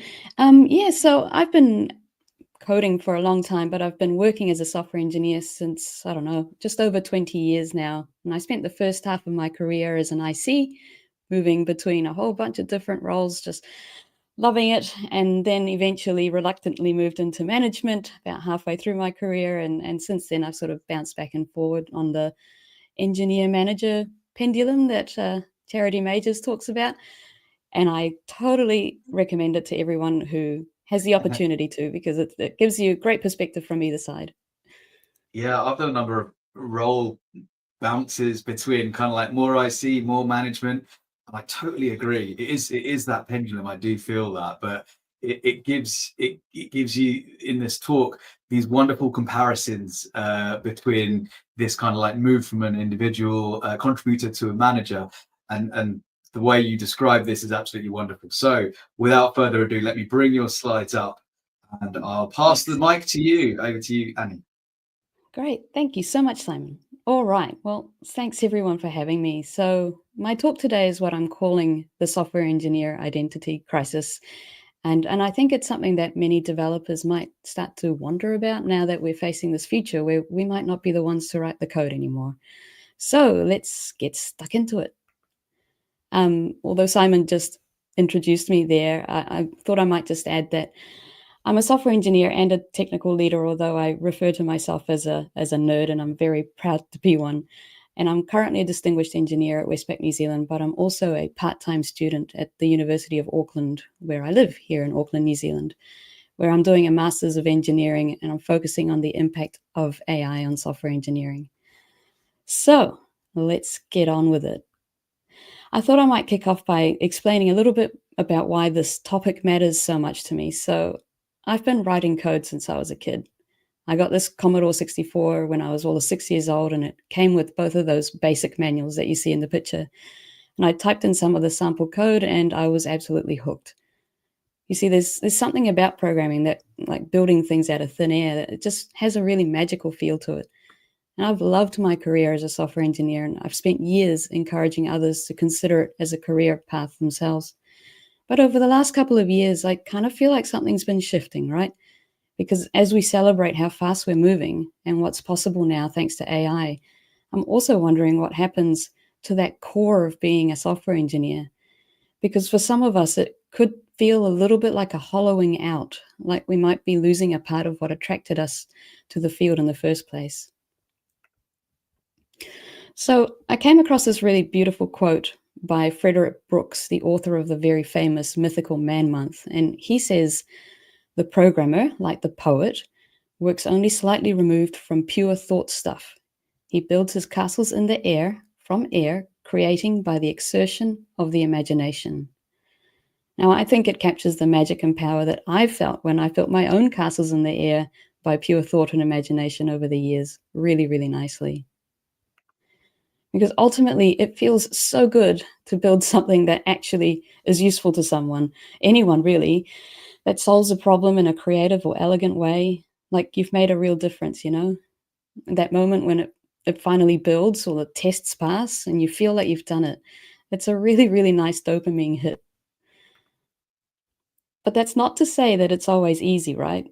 So, in fact, quite often it's the opposite. It's almost always harder than it should be.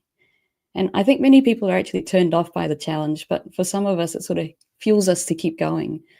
Perhaps we're just suckers for punishment, but the satisfaction of overcoming those hurdles is huge. Even getting your environment set up can be a massive challenge, let alone designing and implementing a solution, ensuring it's reliable and resilient, that it scales well, it performs under load, secure, etc., right? There's a lot to think about because the reality is that software engineering is complex. And over time, we've tried to manage that complexity through specialization. As the demand for software has grown, and the complexity has as well, so has our need to divide and conquer. We've introduced product owners to gather requirements, architects to design solutions, quality engineers to test them, platform engineers to run them, security engineers to secure it all. Well, it goes on, right? And the result is that in many organizations that the role of the software engineer has narrowed significantly, not necessarily by accident, but by design. We gave away the upstream and the downstream, and we've held on to the part that others saw as uniquely ours, writing the code. Now, ironically, our industry has even invented a new title, the product engineer, distinct, very different to the software engineer, apparently, for people who still do all the things that software engineers were once trusted to do by default. But now generative AI is here. The genie's out of the bottle, Pandora's box has been opened, and guess what? Turns out it's really, really good at writing code. Sure, it's not perfect, but it's so much better than many of us ever thought would be possible. So by now, I'm sure, and I hope that many of you have played with the various AI coding assistants that are out there. They're really quite incredible, and they're getting better every day. My own aha moment was watching the agentic workflows in Windsurf kick in when I asked it to make a change, and it recognized by itself that it had deleted too much code. It apologized, and then it fixed it, all without me having to lift a finger. Honestly, it feels like magic.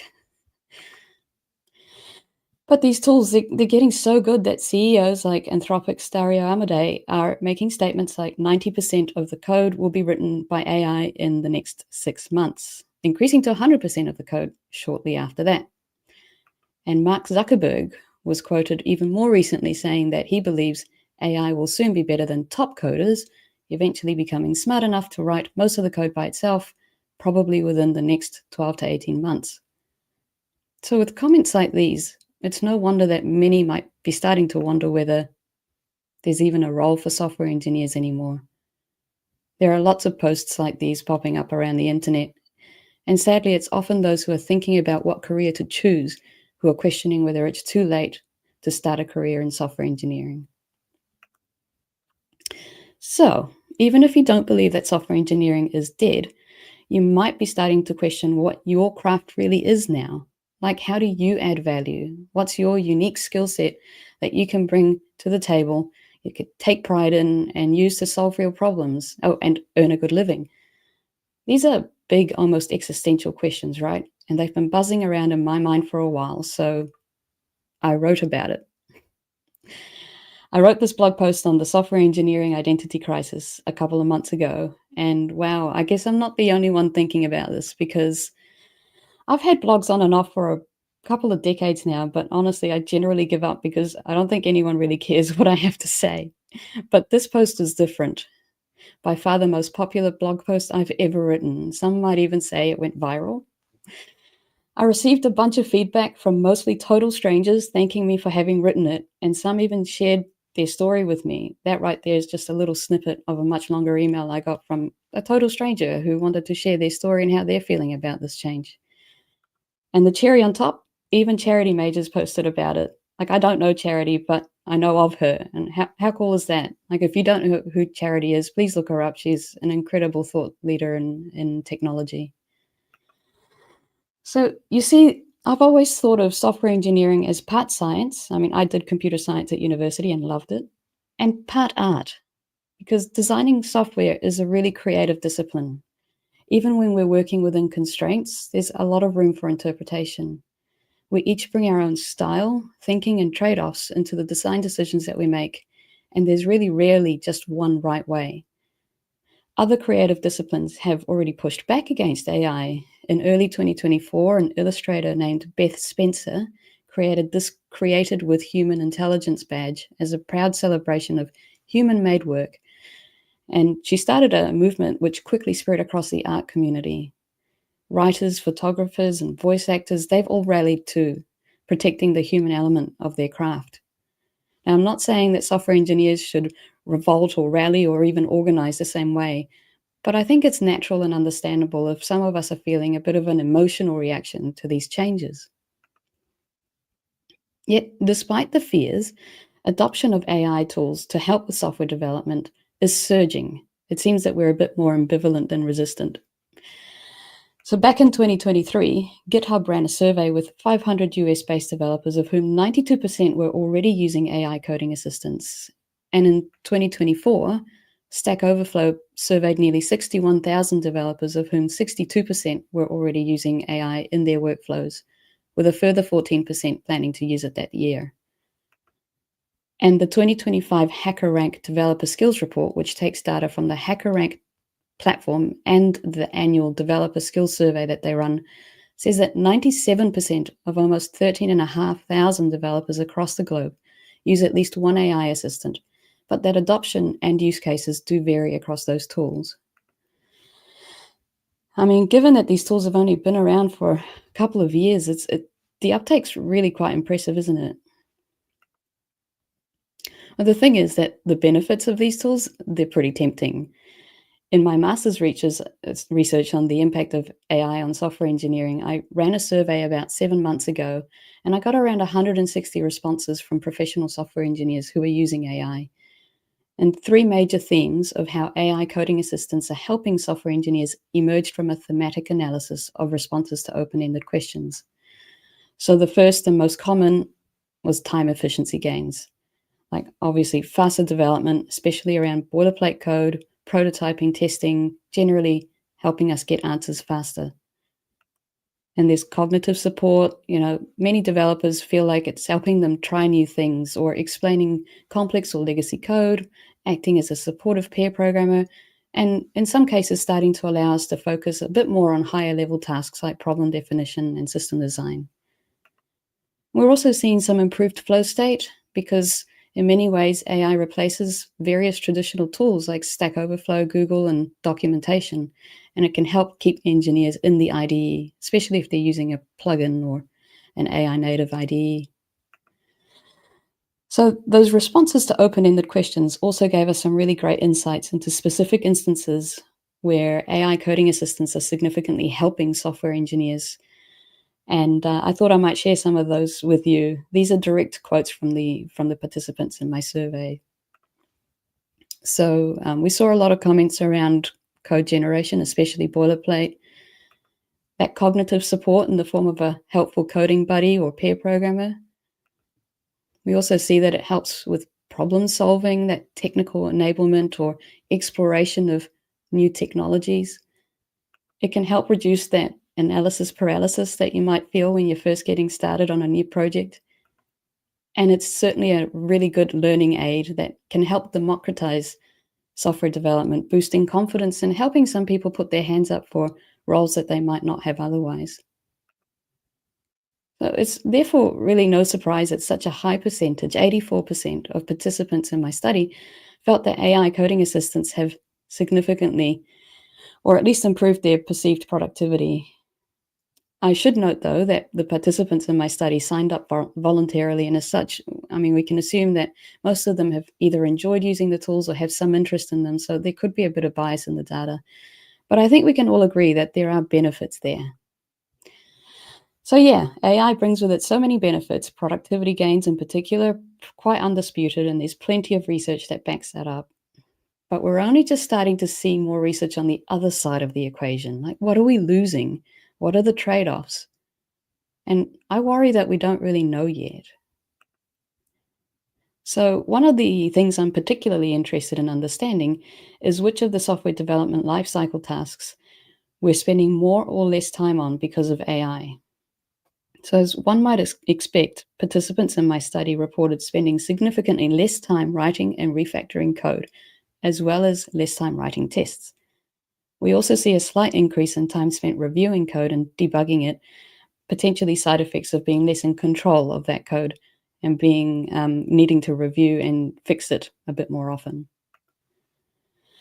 So if we're spending significantly less time writing and refactoring code, yet we're not spending a huge amount more time reviewing it, are we really sure we understand what we're building? Would we be able to explain it if we needed to?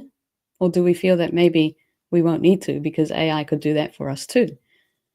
With the speed that AI can generate code, will we really keep up with all the code reviews, or are we going to see a decline in attention, otherwise known as vigilance decrement?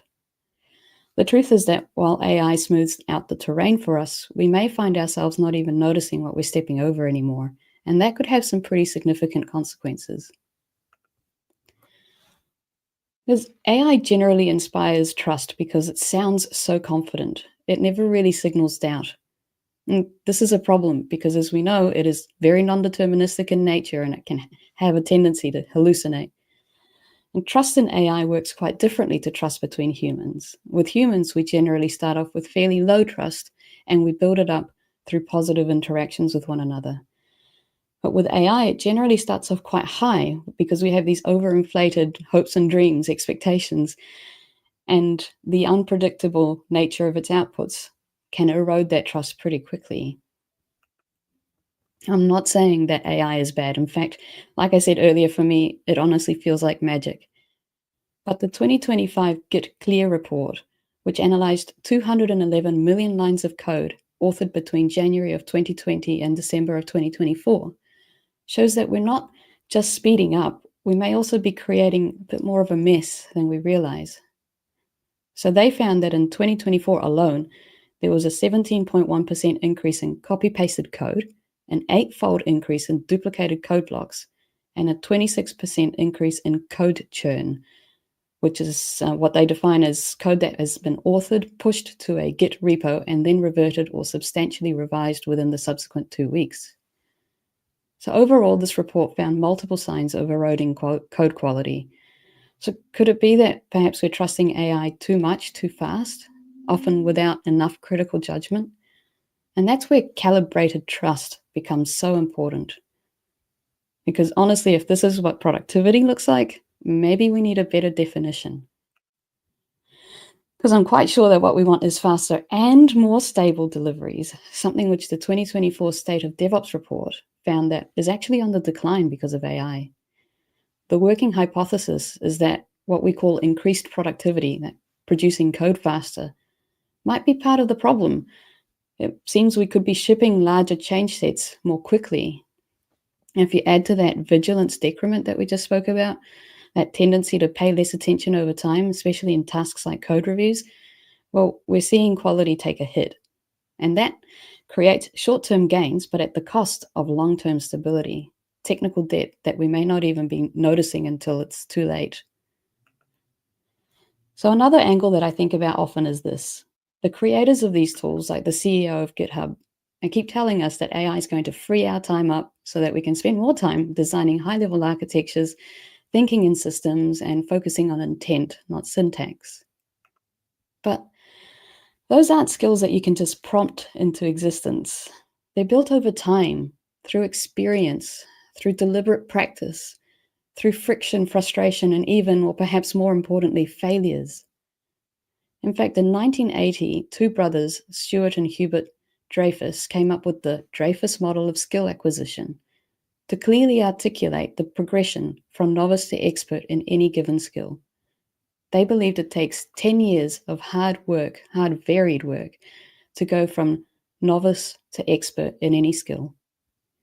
And with every step, you gain more situational recollection, holistic recognition, intuitive decision-making, and absorbed awareness. I don't think you can just skip these steps by writing better prompts, and I believe that this is the risk we face if we think we can shortcut craftsmanship. Now, the thing is that it's not just GitHub and other AI creators who are saying this. The World Economic Forum agrees. The skills that will matter most in 2023 are things like systems thinking, like the CEO of GitHub mentioned, as well as several other softer skills such as resilience, flexibility, agility, leadership, and social influence. And on the other end of the scale, the skills that they believe are already less essential now and unlikely to increase in use are really fundamental ones like reading, writing, and maths. Oh, and programming. Thankfully, we see that curiosity and lifelong learning remain important skills to harness.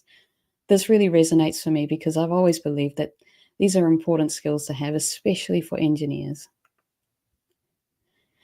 So if we start to rely too heavily on AI-generated systems without first building our own foundation of judgment, how will we even know if the architecture is solid, if the abstractions make sense, if the system will scale?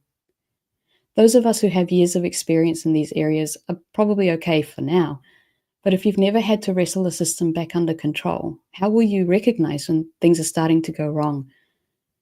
Technical skills take a lot of effort and time to build up, and we can forget them pretty quickly if we don't keep practicing and keeping up to date with progress in our field.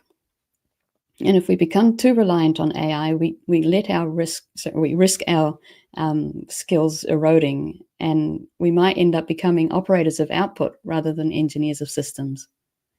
And that's why we need that calibrated trust, learning to lean on AI when it genuinely benefits us long-term, but also knowing when to step back, slow down, and rely on our own judgment instead.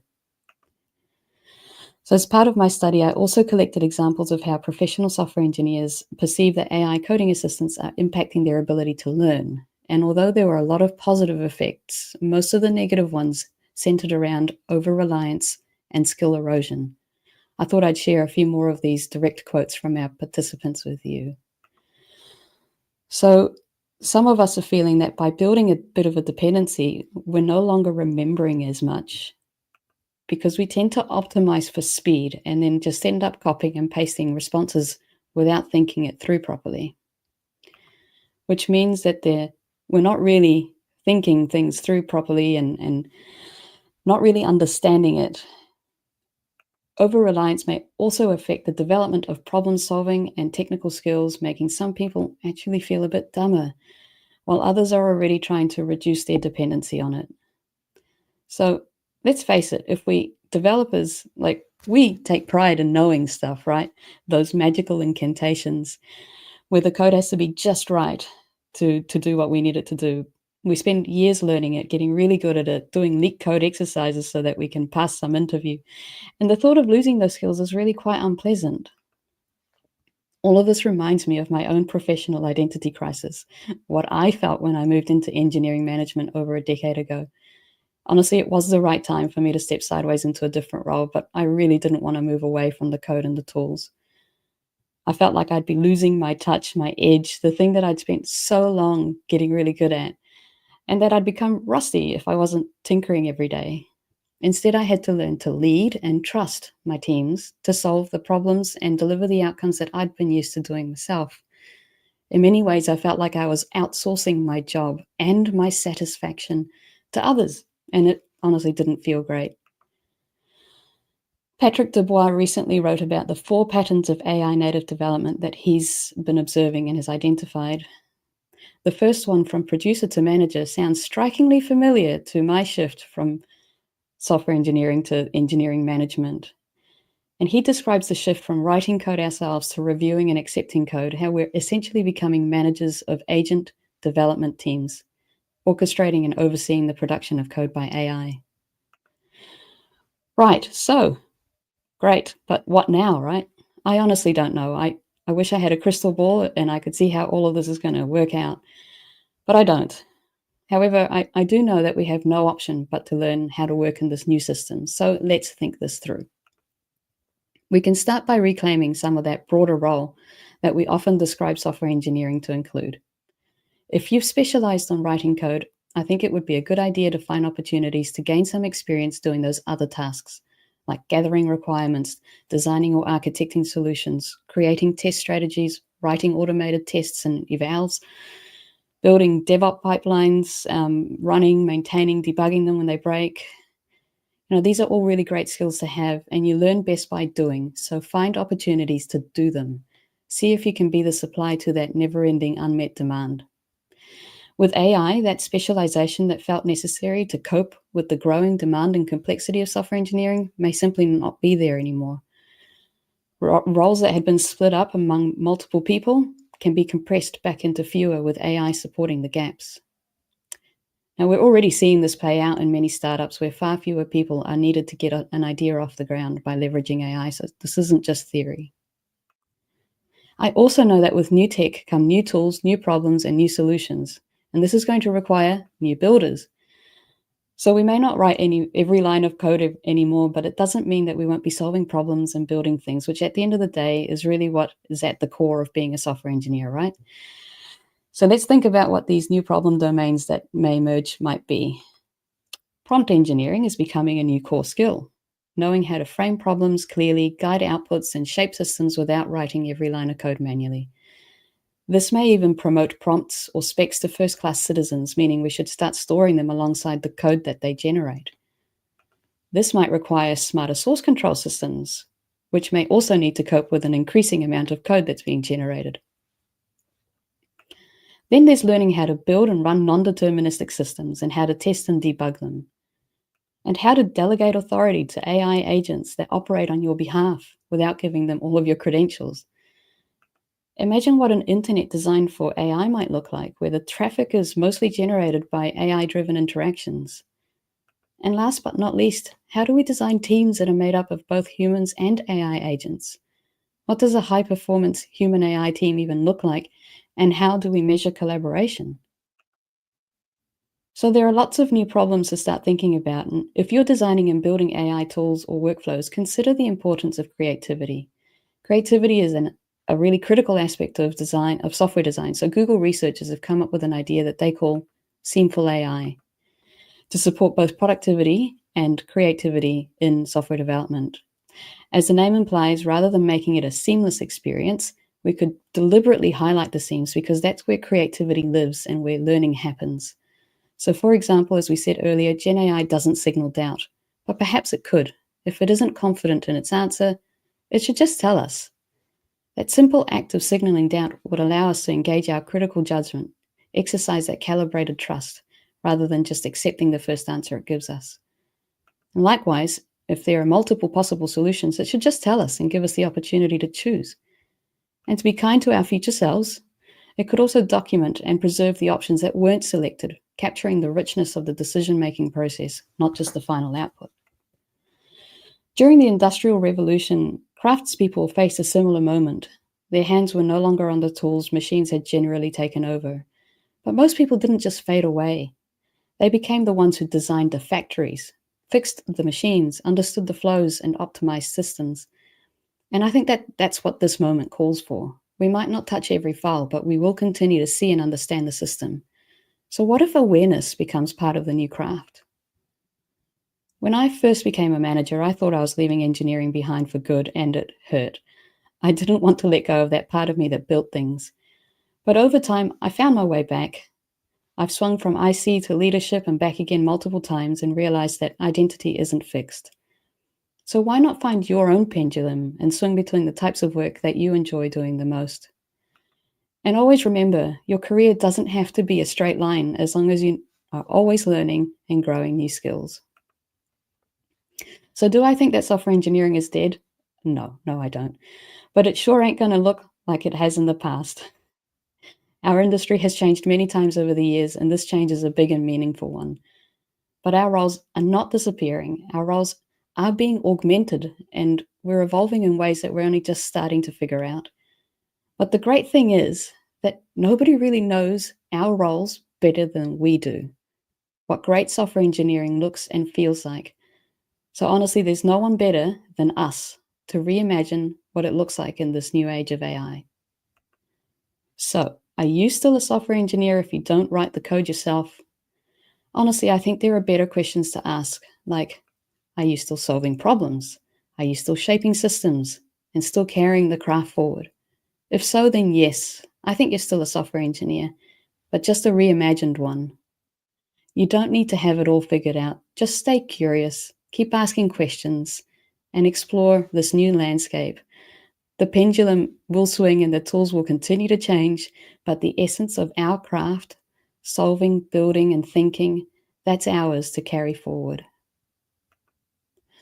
All right, that's all, folks. Thank you for your time and attention. I hope you enjoyed that.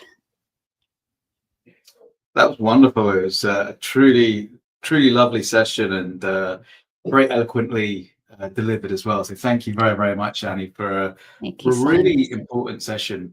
We've got a number of questions here. Let's take a look. First of all, why don't we start with a quote? This is a really nice, it was a very nice, eloquent quote as well, talking about lots of technical hurdles, but those are the sand in our boots. And I really like that. I really like that quote. So I kind of wanted to add that. It's a lovely way to put it. Yeah. First. So Juan asks, do you recommend doing an online master's degree in AI, even if it's asynchronous, which I guess, alongside work, or doing it is not necessarily a tool to work in this field? I'm planning to join the master's degree from Texas University. Are you in work at the minute, Juan? Are you doing work? Are you in the trade, as it were, as we're talking? Feel free to go ahead with the question. Well, from my perspective, I would say any kind of education, self-learning, online master's degrees, or at a university, I think it's worthwhile doing, because you're not just going to learn the material that they teach you, you're going to learn about how to learn about the material that they're teaching you and everything else, right? You'll meet other people. It'll send you down paths that you didn't even know existed. So yes, I would absolutely recommend doing an online master's degree, or just any kind of learning. If AI is a thing that you're interested in, then go for it, Juan. And if you're already in industry, do you think it's worth any formal education in a kind of AI curriculum role, or curriculum academic degree or something like that? Or do you feel like a lot of this can kind of like be built on the role or through courses and things like that? I think it really depends. I think it really depends on the company you work for and the role that you're in. If you're getting lots of opportunities at work to experiment and learn on the job, learning by doing is the best way, absolutely. But if you're in a role where perhaps you have a lot of day-to-day work to get on with, and it doesn't include much of the stuff that you don't already know, then if you can stand doing 1.5 jobs or even 2 jobs at the same time, because studying starts to feel like a second job, ask me how I know this, it's worth doing, right? It expands the mind. So I'd say so. Awesome, cool. We have here's a nice question, actually. I've been watching training change over my 30+ year career, having been a software trainer early on, but watching that need go away as learning advances from courses, books, Google, Stack Overflow, now Gen AI platforms. The question is, how do you see learning change with AI as a professional in college? What replaces it? In high school, what replaces it? And there's an interesting question that was asked to Gaipo, which was, would you, if you were a student now, go into a computer science degree? And it was, would you recommend to your child go into the computer science degree? And interestingly, he said no. And I think the vast reason there was because actually an existing computer science degree doesn't actually represent the needs or provide the needs as to what that likely future AI role is going, or AI developer role is going to require. What do you feel needs to change in terms of our education at schools to be more adept or equipped for AI development? Yeah, this is a really great question, and it's actually something that I've started talking to a few other professors at universities and researchers at Google about, and with a bit of luck, we'll be collaborating on a paper about this later in the year. Look, for some time already, I think there's been some criticism of at least tertiary education in computer science, that it's not as relevant as it needs to be for the job. And even when I graduated over 20 years ago, my first job, I didn't put to use any of like the tangible skills that I learned at university. But I think it helps you build a foundation that you don't even realize helps. You know, it just helps explain why some of the decisions you make are good decisions. Even if, like, I learned Java and C++ at university, and I've never had a job in either of those. So it's not about learning the syntax so much as those underlying concepts. I mean, I learned how data was stored on a hard drive. I've never been a hardware engineer, but somehow that stuck with me, and it helped me understand maybe I shouldn't, I should put more things in the cache so it's not writing to disk and reading from disk all the time because it's spinning around so much, and it's things like that. But plenty of people have had very lucrative careers without having had a huge amount of, tertiary level education. So moving forwards, and the more we move away from the code itself, like yesterday I was watching a YouTube video and somebody said that they feel like they no longer need to micromanage their code. That's a really interesting way Nice. of putting it, because they're not writing it so much anymore because they're really leaning into the vibe coding. So I think the foundations are probably going to change, and maybe some of the principles that we've always known to be true, maybe some of those might change as well. So I would say it's still worth, pursuing education in these topics, but educators need to move with the times and make sure that they are teaching things that are going to be relevant moving forward. Yeah, awesome.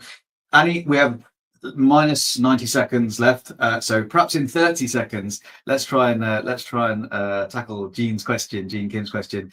Wonderful article and talk. What was the biggest surprise in your analysis of all the responses as people talked about how their work is changing with AI?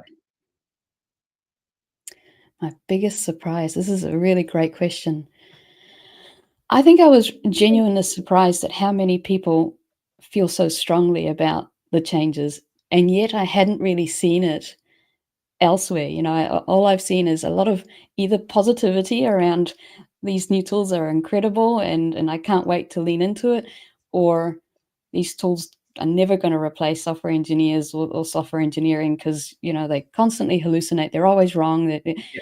And yet there wasn't much about how do you feel about that craft? Like, are you going to miss it? Do you feel like the next generation of developers are not going to have quite the same fun that we did? And there's 50,000 plus people who seem to feel some form of that. And I hope it gives people permission to speak a little more freely about how that makes them feel. The more we talk about it, we can do something about it together. So yeah, that's a great question. What a lovely sentiment to end on there as well. Annie, thanks once again. Lovely session, really eloquently given, and a lot of things for folks to think about there as well going forward. So thank you so much for having me. Absolutely. Pleasure. Okay, this brings us to the final session. If folks wanted to jump across to the keynote stage, I have convinced Petra to continue coding Snake. So let's try and get multiplayer Snake working before the keynote in about 5 minutes or so. See you on the other side.